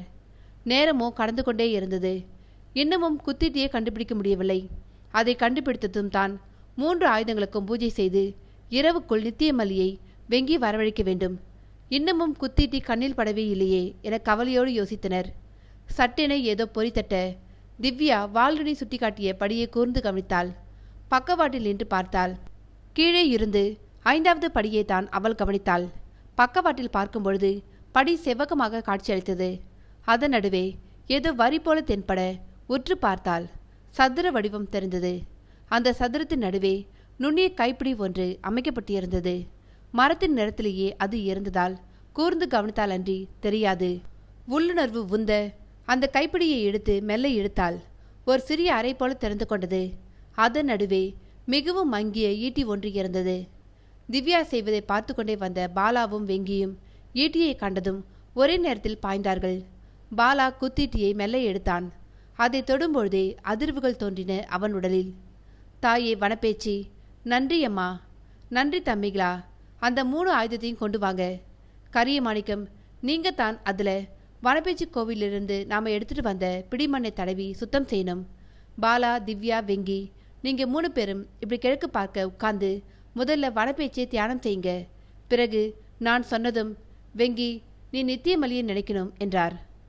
மனதில் ஒரு விதமான பாரம் அழுத்த அவர் சொன்னபடியே செய்தனர் மூவரும். கரியமாணிக்கம் பிடிமண்ணை வாங்கி அந்த ஆயுதங்களை வழங்கிய பின்னர் தேய்க்க ஆரம்பித்தார். அவர் தேய்க்க தேய்க்க கரகரவென கண்களில் நீர் பெருகியது. பல காலம் முன்பாக ஆதித்தனது படையில் அவர் ஒரு சாதாரண வீரனாக பணியாற்றியது. அவனும் அவன் தங்கையும் விளையாடியது. தாய் உணவு ஊட்ட உண்டது எல்லாம் கண்முன்னே வந்து போயின. இறுதியாக சித்திரம்மா மூலமாக தன்னை கட்ட ஆதித்தன் முயற்சி செய்கிறான் என தெரிந்ததும் ஆத்திரப்பட்ட நித்தியமல்லி சாதாரண வீரனான தன்னை வசியம் செய்ய முயன்றது. சங்கிலி கற்பனின் பக்தியான அவனது தங்கை அதற்கு தடையாக இருக்க அவளை சித்திரவதை செய்து கொன்றதுமல்லாமல் தாய் தந்தையரையும் கொன்றது என எல்லாமே நினைவு வர அவரால் கண்களின் நீரை நிறுத்த முடியவில்லை. சாகும் தருவாயில் எப்படியாவது நித்தியமல்லியை அழிக்க உதவ வேண்டும் என தான் சங்கிலி கற்பிடம் வேண்டிக் கொண்டது நினைவுக்கு வர சிரித்தார் கரியமாணிக்கம். இம்முறை நான் ஏமாறக்கூடாது, விழிப்பாக இருந்து உதவ வேண்டும் என தீர்மானித்து கொண்டார். அவர் அப்படி நினைத்த நொடி வாள், குத்தீட்டி மற்றும் அம்புகள் அப்பொழுதுதான் புதிதாக செய்யப்பட்டவை போல பல பலவென ஆகின. ஆச்சரியத்தோடும் பக்தியோடும் அவற்றை ஜோசியரிடம் கொடுத்தார் கரியமாணிக்கம். சிவகாமி அம்மாள் கோலம் மறைந்திருந்த இடத்தில் அவற்றை வைத்து பூஜை செய்தார். மறுபுறம் வெங்கி கண்களை மூடி அமர்ந்திருந்தான். அவனை பார்க்க பார்க்க திவ்யாவுக்கு கவலையும் பயமும் வந்தன. பாலாவுக்கும் அதே நிலைதான். எப்படியாவது வெங்கியை காப்பாற்றிவிட வேண்டும். அந்த முயற்சியில் என் உயிர் போனாலும் பரவாயில்லை என நினைத்து கொண்டாள் திவ்யா. பாலாவும் அதே தான் நினைத்தான். ஆனால் வெங்கியோ சலனமே இல்லாமல் கண்களை மூடி வனப்பேச்சி, சங்கிலி கருப்பசாமி, சொரிமுத்தேனார் என நினைத்து தியானித்துக் கொண்டிருந்தான். பயமும் பதட்டமும் கலந்த சூழ்நிலை நிலவியது அங்கு. ஜோசியர் வனப்பேச்சி கோவிலிலிருந்து கொண்டு வந்த பூக்களையும் பிரம்மராட்சசி அம்மனுக்கு பூஜித்த பூக்களையும் தயாராக வைத்து கொண்டார். விளக்கின் மேலும் எண்ணெய் விட்டு 5 முகங்களையும் ஏற்றினார். கண்களை மூடி வனப்பேச்சியையும் அகத்தியரையும் தியானித்தார். இப்போ வெங்கி நித்தியமலியை கூப்பிட போறாரு. மற்றவங்க நல்லா கவனமா கேட்டுக்கோங்க. வெங்கியை தவிர மற்றவங்க இந்த பூக்களுக்கு பின்னால் தான் உட்காரணும். இந்த பூக்களை மீறி நித்தியமலி கண்ணுக்கு நாம தெரிய மாட்டோம். அவ கண்களுக்கு வெங்கி மட்டும்தான் தெரிவாரு. அதுதான் நமக்கும் தேவை. அவ ஆசையாக வெங்கியை தேடி வரும்பொழுது நீங்க அவளை எப்படியாவது இந்த பூஜை காலத்துக்கு மத்தியில கொண்டு வந்துடணும். அது அத்தனை சுலபம் இல்லதான். ஆனா அது செஞ்சே ஆகணும். நிலவு உச்சியை கடந்துடுச்சுன்னா இந்த பூக்களுக்கு சக்தி போயிரும். நித்தியமொழியோட சக்தி மிகவும் அதிகமா ஆயிரும். அதோட இந்த ஆயுதங்களும் அவ கைக்கு போயிரும். அப்புறம் அவளை யாராலையும் அழிக்கவே முடியாது என்றார். பயத்தில் அழுகையும் கலவரமும் போட்டி போட்டுக்கொண்டு வந்தன. சிறு இழை கூட பிசக்காமல் செய்ய வேண்டும். சற்றே தவறினால் கூட மிகுந்த அபாயம், உயிருக்கும் உத்தரவாதமில்லை. ஜோசியர் தொடர்ந்தார். நித்தியமலை வந்தவுடனே மற்றவங்க தயாராயிருக்கணும். வெங்கி அவளை பூஜை காலத்துக்கு கொண்டு வந்ததும் கரிய மாணிக்கம் நீங்களும் சிவகாமி அம்மாவும் இதோ இந்த பிடி மண்ணையும் பூக்களையும் அவ மேல போட்டுருங்க. அப்ப அவளுக்கு சக்தி சில வினாடிகளுக்கு குறையும். அந்த நேரத்தை தான் திவ்யா நீ பயன்படுத்திக்கணும். என்ன செய்யணும்னு உனக்கு தெரியும். அவளை தொடர்ந்து பாலாவும் வெங்கியும் மலை நம்பி கனவுல சொன்னதை அப்படியே செஞ்சிட்டாங்கன்னா நமக்கு வெற்றிதான். பேசியவர் சற்றே நிறுத்திவிட்டு அனைவரையும் நன்றாக ஒருமுறை பார்த்தார். மூச்சை இழுத்து விட்டவர் மேலும் தொடர்ந்தார். நாம எல்லோரும் ரொம்ப எச்சரிக்கையோடு இருப்போம். இருந்தாலும் ஒருவேளை பெருமாள் சொன்ன மாதிரி வெங்கி உயிர் தியாகம் செய்ய நேர்ந்தால் மற்றவங்க தயங்காம நித்தியமல்லியை அழிச்சிடணும். கவன சிதறல் இருக்கவே கூடாது. குறிப்பா திவ்யாவும் பாலாவும் இதை நினைவு வச்சுக்கிட்டா நல்லது என்றார். பேசும்பொழுதே அவர் குரல் கம்மியது. வெங்கியை வனப்பேச்சு காப்பாற்றுவாள். அதையே மீறி நித்தியமலி ஏதேனும் தீங்கு விளைவித்தால் முதலில் அவளை அழித்துவிட வேண்டும். பிறகு நானும் இந்த உலகத்தில் வாழ மாட்டேன். இந்த முறையும் என்னால் அவனோடு இணைய முடியாமல் போனாலும் நான் அவனுக்காக காத்திருப்பேன் என்று எண்ணிக்கொண்டாள் திவ்யா. அவளது மனம் உறுதிப்பட்டது. ஜோசியர் சொன்னபடி அனைவரும் அவரவருக்கான இடங்களில் ஆயுதங்களோடு அமர்ந்து கொண்டனர். ஜோசியர் ஜாடை காட்ட வெங்கி கண்களை மூடி நித்தியமலியை அழைக்க ஆரம்பித்தான். சில வினாடிகளிலேயே மெல்லிய குளிர்காற்று வீசத் தொடங்கி அதுவே வேகமாக அடிக்க ஆரம்பித்தது. வானத்தில் முழு நிலவு மேலே மேலே வந்து கொண்டிருந்தது. அத்தியாயம் 32. காட்டு பங்களாவுக்குள்ளும் சரி வெளியிலும் சரி இறுக்கமான சூழ்நிலை நிலவியது. வெங்கி மனதில் நித்தியமலியை நினைக்க நினைக்க காற்றின் வேகம் அதிகரித்தது. ஆனாலும் மற்றவர்களுக்கு பயத்திலும் பதறத்திலும் வியர்வை அரும்பியது. வெங்கி கண்களை திறக்கவே இல்லை. திவ்யாவின் இதயம் தாறுமாறாக அடித்துக்கொண்டது. ஜோசியரும் கரிய மாணிக்கமும் பூஜை நிறுத்தி வைத்திருந்தார்கள். பூஜை செய்யும்பொழுது நித்தியமலி வரமாட்டாள் என அவர்களுக்கு தெரியும். ஆனால் கண்களை மூடி 5 எழுத்து மந்திரத்தை மனசுக்குள் உச்சரித்தபடி இருந்தனர். கவனமாக வனப்பேச்சு அம்மனின் கோவிலில் பூஜித்த பூக்களை தங்களை சுற்றி பரப்பினர். காற்றின் வேகம் வினாடிக்கு வினாடி கூடிக்கொண்டே வந்தது. ஒரு கட்டத்தில் பங்களாவின் சுவர்கள் இந்த பேய்காற்றை தாங்குமா என சந்தேகம் வந்தது. வனப்பேச்சியம்மா அப்படி எதுவும் நடக்காமல் காப்பாற்றி என வேண்டிக் கொண்டனர். நேரம் ஆக ஆக மற்றொரு கவலை அவர்களை சூழ்ந்து கொண்டது. முழு நிலவு வானத்தின் உச்சிக்கு வருவதற்கு முன் நித்தியமலி வரவேண்டுமே, இல்லை என்றால் இது அத்தனையுமே பயனற்று போகுமே என கலங்கினர். வெங்கி கவனம் கொஞ்சம் கூட சிதறவில்லை. சட்டென காற்று அப்படியே நின்று போனது. வெளியில் ஏதோ ஒரு மரம் முறிந்து விழும் சத்தம். இதுதான் அந்த நொடி. நித்தியமலி வரப்போகிறாள். முதலில் நான் தான் செயலாற்ற வேண்டும். என்னையும் என் காதலியும் பிரித்த பாதகி அவள். ஆதித்தனோடு இணைய விடாமல் தடுத்ததும் இல்லாமல் என் அண்ணனாக இருந்த வேங்கையனையும் காதலன் ஆதித்தனையும் துடிக்க துடிக்க கொன்ற கொலைகாரி வரப்போகிறாள். சென்ற முறை நாங்கள் செய்த தவறுகள் என்னென்ன என தெரிந்துவிட்டது. பல காலம் காத்திருந்து விட்டேன். இம்முறையும் நான் தோற்க மாட்டேன். வெங்கியின் உயிரையும் பாலாவின் உயிரையும் காப்பாற்றியே தீருவேன். என் உயிர் போனாலும் பரவாயில்லை என தீர்மானத்தோடு தயாராக நின்றிருந்தாள் திவ்யா. அவர்கள் பார்த்து கொண்டிருக்கும் பொழுதே திடீரென அந்த காட்சி அவர்கள் கண்முன்னால் விரிந்தது. வெங்கி அமர்ந்திருந்த இடத்தைச் சுற்றிலும் அழகான மண்டபம் போல் மாறியது. தூண்களில் படர்ந்திருந்த மலர்கொடிகள் வாசத்தை அள்ளி வீசின. இப்பொழுது வெங்கி மண்டபத்தின் மையத்தில் அமர்ந்திருந்தான். திவ்யா பாலாவை பார்த்தாள். பொறு என கை காட்டினான் அவன். மலர்கொடிகள் மெல்லிய காற்றில் ஆடின. அப்பொழுது அழகே உருவான ஒரு இளம்பெண் தங்க நிறத்தில் பழங்கால முறைப்படி உடையணிந்து பூச்சூடி அன்னம் போல நடந்து வந்தாள். அவளுக்கு பின்னால் மற்றொரு பெண், சற்றே குறைந்த வயதுள்ளவள், அந்த பெண்ணை தொடர்ந்தாள். முதலில் வந்தவள் நித்தியமலி, பின்னால் வருபவள் பொன்வண்டு எனவும் புரிந்து கொண்டனர். நித்தியமலி மட்டுமே தான் வருவாள் என எண்ணித்தானே திட்டங்கள் வகுத்தார்கள். இப்பொழுது பொன்வண்டும் கூடவே வருகிறாளே, அவளை எப்படி அழிக்க அல்லது அப்புறப்படுத்த? இதை பற்றி நாம் யோசிக்கவே இல்லையே என கலவரத்தில் ஆழ்ந்தார்கள். ஒருவரை ஒருவர் பார்த்து கொண்டார்கள். ஜோசியர் வானத்தை நோக்கி கை காட்டி எல்லாம் அவன் செயல் என சொல்லாமல் சொன்னார். பாலாவுக்கும் திவ்யாவுக்கும் பயமும் பதட்டமும் அதிகரித்தன. அவர்களது இதய துடிப்பு வெளியிலேயே கேட்கும் போல. வெங்கிக்கு என்ன தோன்றியதோ தெரியவில்லை. அவன் கண்களை திறந்தான். எதிரில் நின்றிருந்த அழகின் உருவத்தை பார்த்ததும் அவன் மனம் தடுமாறியது. இவளைப் போல அழகான பெண்ணை இனிமேல் பார்க்கவே முடியாது என எண்ணி அவளை பார்த்தபடியே நின்றான். என்ன அப்படி பார்க்குற? இதுக்கு முன்னால நீ என்னை பார்த்ததே இல்லையா? என்ன என்றாள் நித்தியமலி. இத்தனை அழகா உன்னை பார்த்ததே இல்லையே. இன்னைக்கு நீ ரொம்ப ரொம்ப அழகா இருக்கியே. உன்னை பார்த்துக்கிட்டே இருந்தா போதும் போல இருக்கு என்றான் வெங்கி மெல்லிய குரலில். கேட்டுக்கொண்டிருந்தவர்களுக்கு தூக்கி வாரி போட்டது. ஐயோ, இவன் என்ன செய்கிறான்? நித்தியமலியை மயக்கி அவளை பூஜை காலத்திற்கு கூட்டி வருவதற்கு பதில் இவன் மயங்கிவிட்டான் போலையே என எண்ணியவர்களுக்கு வியர்வை ஆறாக பெருகியது. ஜோசியர் கண்களில் கலக்கத்துடன் கரிய மாணிக்கத்தை ஏறிட்டார். அவரும் கைகளை உதறினார். தான் ஏதாவது செய்ய வேண்டும் என தீர்மானித்தாள் திவ்யா. எப்படியாவது வெங்கியை அந்த பயங்காரியின் பிடியிலிருந்து மீட்டாக வேண்டும். இல்லை என்றால் பெரும் அனர்த்தங்கள் விளையும். வனப்பேச்சியம்மன் என்ன சொன்னால், உனது அன்பும் காதலும் தான் இவர்களை காப்பாற்றும் ஆயுதம் என்றாளே. அப்படியானால் என் காதல், ஆம், அதுதான் நித்தியமலியின் மாயங்களை விட சக்தி வாய்ந்தது. கண்களை இறுக மூடி வனப்பேச்சியை தியானித்தாள். ஏதோ தோன்ற குனிந்து காய்ந்த பூக்களில் ஒன்றை எடுத்தாள். தன் நெற்றியில் வைத்து வனப்பேச்சி சங்கிலி கருப்பசாமி சொரிமுத்தையனாரை நன்றாக தியானித்து அதை வெங்கியின் மேல் எறிந்தாள். அந்த பூ காற்றில் அம்பு போல விரைந்தது. நேராக வெங்கியின் நெஞ்சில் விழுந்தது. அப்படி விழும்பொழுது சிறு நெருப்பு பொறி தோன்றி அவனது நெஞ்சை சுட்டது. அந்த சூடு, பூவின் ஸ்பரிசம் இரண்டும் சேர சட்டென தன் நினைவு வந்தது. வெங்கியின் மேல் பூ விழுந்த அதே வினாடி நித்தியமலியும் பொன்வண்டும் எச்சரிக்கையாவது நன்றாகவே தெரிந்தது. இவனை நம்ப வேண்டாம் என்று சொன்னேன், கேட்டியா நீ? இப்போ யாரையோ கூட கூட்டிகிட்டு வந்திருக்கான். அது அவன் காதலியாக கூட இருக்கலாம். இன்னைக்கு பௌர்ணமி, மறந்துட்டியா நீ என கத்தினாள் பொன்வண்டு. வெங்கியை தொடப்போன தன் கைகளை உதறி கொண்டாள் நித்தியமலி. யாரை கூட்டிகிட்டு வந்திருக்க என்றால் கடுமையாக. இப்பொழுது அவளது அழகு பல மடங்கு அதிகமாகியது. ஆனால் அந்த அழகு மனதுக்கு அமைதியோ நிம்மதியோ தரும் அழகல்ல, பயத்தை தூண்டும் அழகு. பார்த்த மாத்திரத்திலேயே இதயத்தை நிற்க செய்யும் பயங்கர அழகு.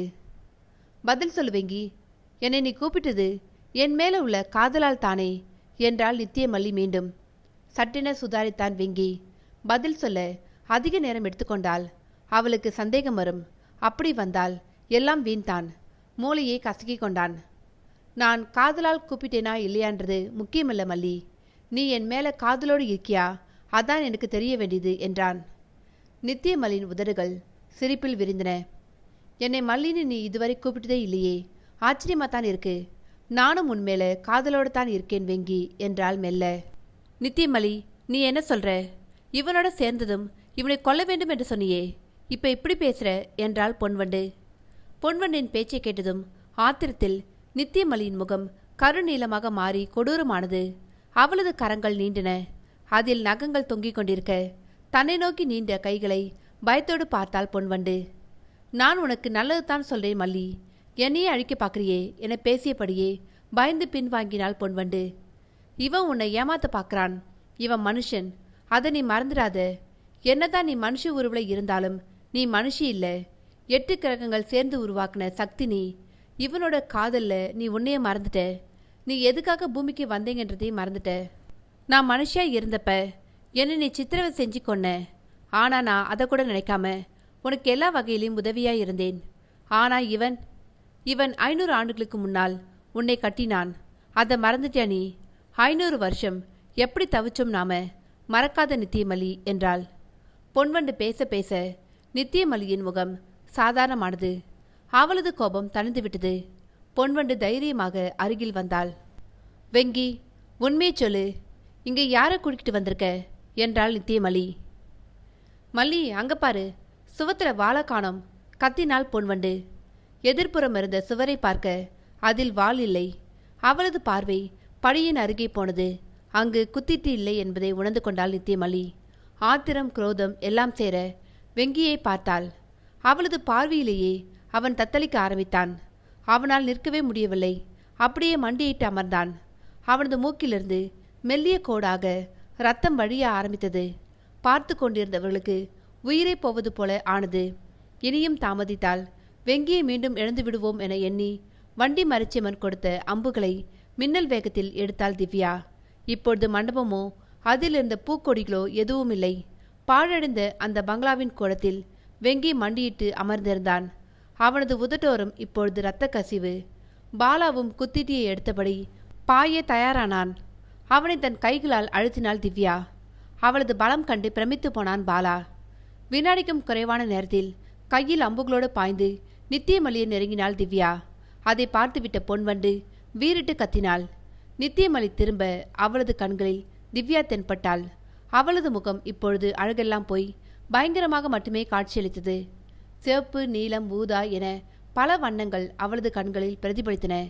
கண்கள் மனித கண்களைப் போல் இல்லாமல் வட்டமாக ஒரே நேரத்தில் காட்சியளித்தன. நடுங்கி போனாள் திவ்யா. கை கால்கள் செயலிழந்தாற் போல தோன்றியது. ஓங்கிய கைகளில் பலமே இல்லை போல தோய்ந்தன. நீயா? நீயும் வந்துட்டியா? உன் காதலனை காப்பாற்ற முடியாது உன்னால. அவன் துடிதுடிச்சு சாக போறான். அதை நல்லா வெடிக்க பாரு. இன்னமும் நிலா உச்சிக்கு வரதுக்கு 10 நிமிஷம் கூட இல்லை. உன்னால என்ன செய்ய முடியும் என்றாள் நித்தியமலி. அவளது குரல் இடி போல கேட்டது. ஜோசியரும் கரியமாணிக்கமும் பூஜையை தொடங்கிவிட்டனர். பாலாவோ வெங்கியின் அருகே செல்ல துடித்து கொண்டிருந்தான். ஆனால் இப்பொழுது அவன் போனால் அவனது உயிரும் போய்விடும் என்றும் வனப்பேச்சி சொன்னதை நினைவுபடுத்தி கொண்டு வெங்கி உயிர் தியாகம் செய்வதை நம்மால் தடுக்க முடியாது என்றும் சொல்லி அவனை தடுத்துவிட்டனர். கண்களிலிருந்து கண்ணீர் கரகரவென வழிய குத்திட்டியை பிடித்தபடி நின்றிருந்தான் பாலா. பூஜை செய்ய ஆரம்பித்ததும் நித்தியமலி பதட்டமானாள். என்னைய அழிக்க பார்க்குறீங்க என கத்திக்கொண்டு திவ்யாவின் மேல் பாய்ந்தாள். அதுவரையில் பயத்தில் உறைந்து போயிருந்த திவ்யாவுக்கு உயிர் வந்தது போல் ஆனது. காதலன் துடித்து இறக்கப் போகிறான் என்றதும் எங்கிருந்தோ பலம் வந்து புகுந்து கொள்ள, உன்னை விடமாட்டேண்டி. இந்த நாளுக்காக பல 100 ஆண்டுகளாக காத்துக்கிட்டு இருக்கேன். இப்போவும் ஏமாற நான் பழைய செம்மலர் இல்லை என கத்தினாள் திவ்யா. பொன்வண்டும் திவ்யாவை நோக்கி பாய மறுபுறம் நித்தியமலி பாய்ந்தாள். தன்னை நிதானப்படுத்தி கொண்டாள் திவ்யா. வெங்கியையும் மற்றவர்களையும் காப்பாற்ற என்னால் மட்டுமே முடியும். இப்பொழுது நான் பதறினால் காரியம் கெட்டுப்போகும்.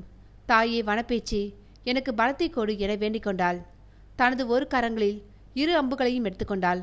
வலப்புறம் நித்தியமல்லியும் இடப்புறம் இருந்து பொன்வண்டும் வந்து கொண்டிருந்தனர். இருவரது கண்களும் இவளையே வெறுத்து பார்த்தபடி நெருங்கின.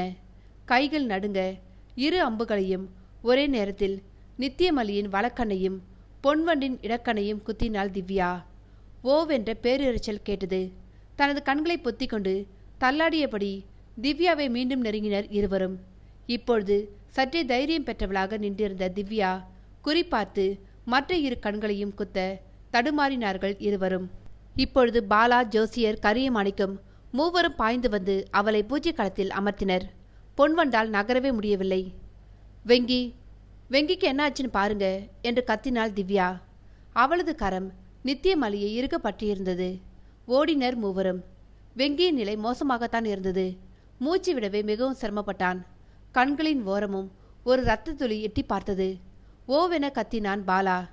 வெங்கி, தைரியமாயிருடா, உனக்கு எதுவும் ஆகாது என்று நண்பனை அணைத்து கொண்டான். கரியமாணிக்கம் ஓடிப்போய் காய்ந்த பூக்களில் சிலவற்றை எடுத்து வந்து அவனது வாய், காது, மூக்கு மற்றும் கண்களில் வைத்தார். பூ வைத்ததும் ரத்தம் நின்றுவிட்டது. ஆனாலும் மிகவும் பலவீனமாக உணர்ந்தான் வெங்கி.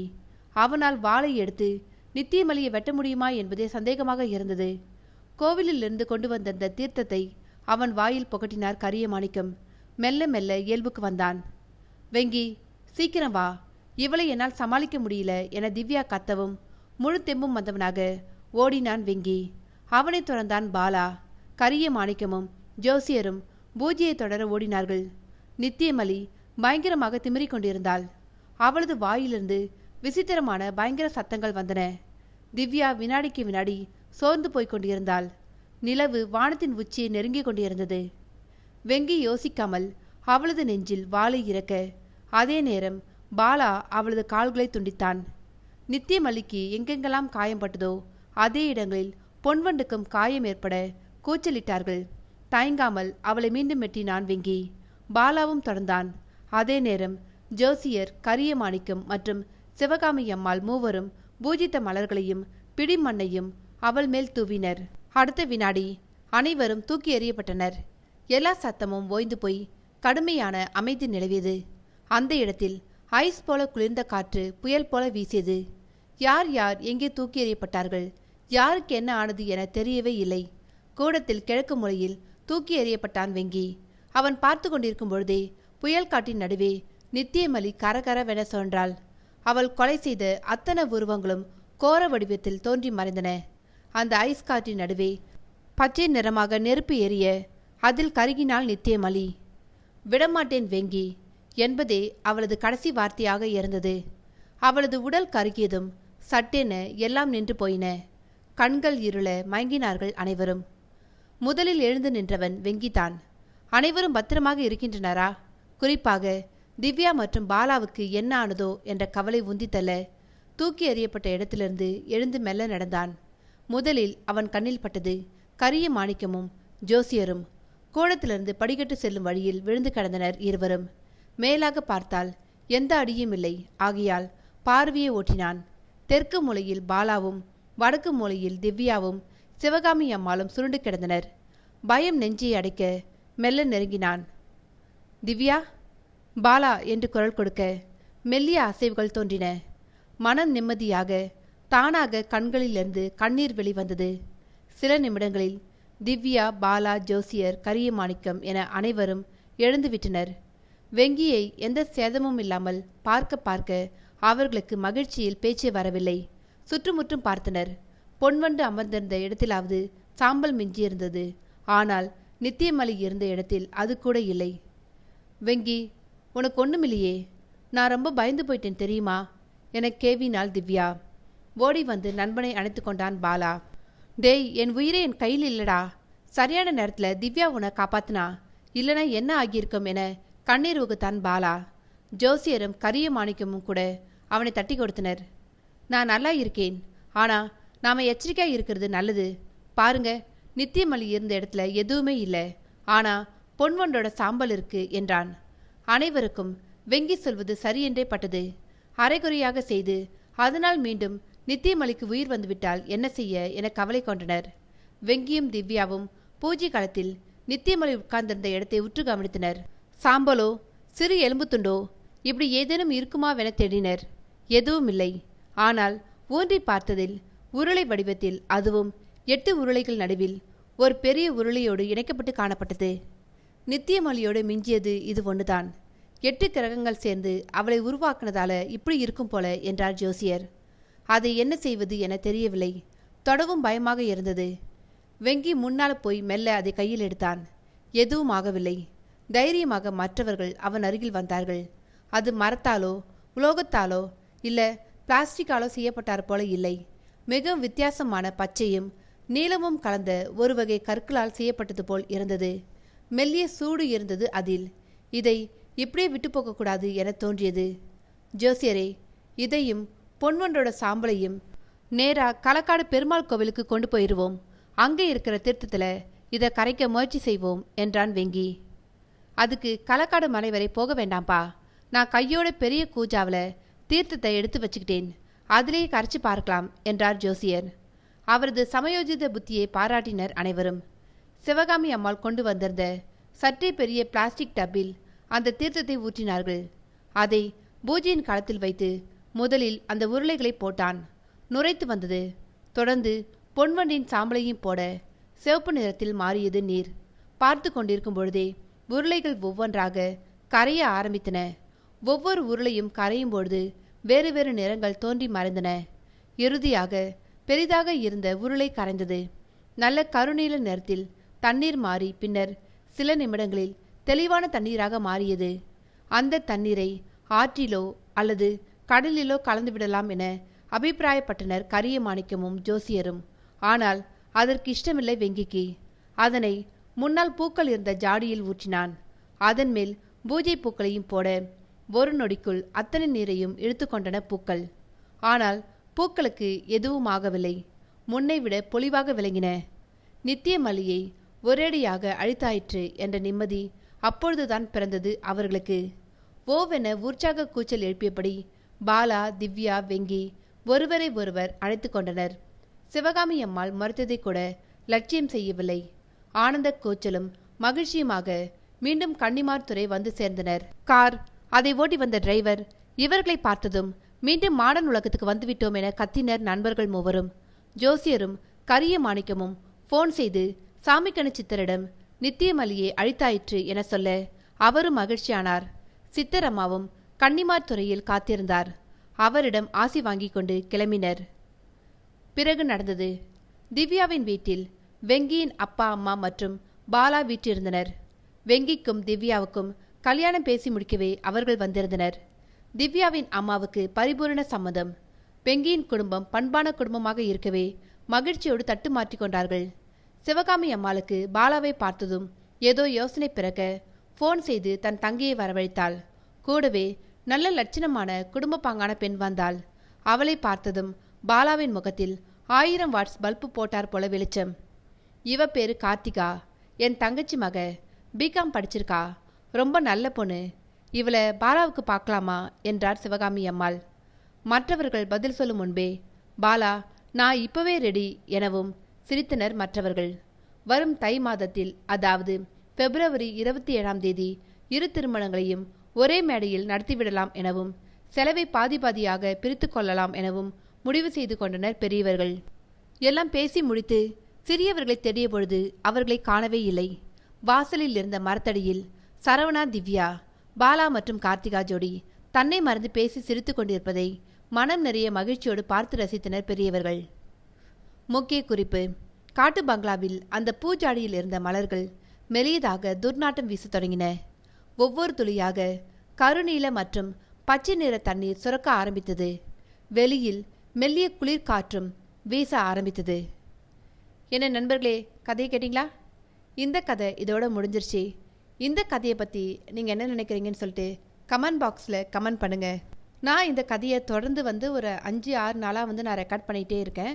நான் இப்படி தொடர்ந்து ரெக்கார்ட் பண்ணுறதுனால என்னவோ தெரியல, எனக்கு இந்த கதையோட தாக்கம் ரொம்ப அதிகமாக இருந்துச்சு. சம்டைம்ஸ் பார்த்தீங்கன்னா எங்கள் வீட்டில் எல்லோரும் தூங்கினதுக்கு அப்புறம் தான் நான் ரெக்கார்ட் பண்ணுவேன். ஏன்னா நைட்டில் தான் எனக்கு ரெக்கார்ட் பண்ணுறதுக்கு டைமே கிடைக்கும். அப்போ ரெக்கார்ட் பண்ணுவேன். நேற்றுலாம் பண்ணும்பொழுது எனக்கு ரொம்பவே பயமாக இருந்துச்சு. சரி போதும் அப்படின்னு சொல்லிட்டு நான் அப்படியே தூங்கிட்டேன். பார்த்தீங்கன்னா கனவுல கூட எனக்கு நைட்டு நித்தியமொழிலாம் கனவுல வந்தா, ஐயோ என்னடா இது இந்த கதை இப்படி ஆயிடுச்சு அப்படின்ற மாதிரி இருந்துச்சு. எனிவே நல்லபடியாக அந்த கதை முடிஞ்சிருச்சு. உங்களுக்கு அந்த மாதிரி ஏதாவது அனுபவம் இருந்தால் கமெண்ட் பாக்ஸில் கமெண்ட் பண்ணுங்கள். உங்கள் ஃப்ரெண்ட்ஸுங்களுக்கும் ஷேர் பண்ணுங்கள். நன்றி, வணக்கம்.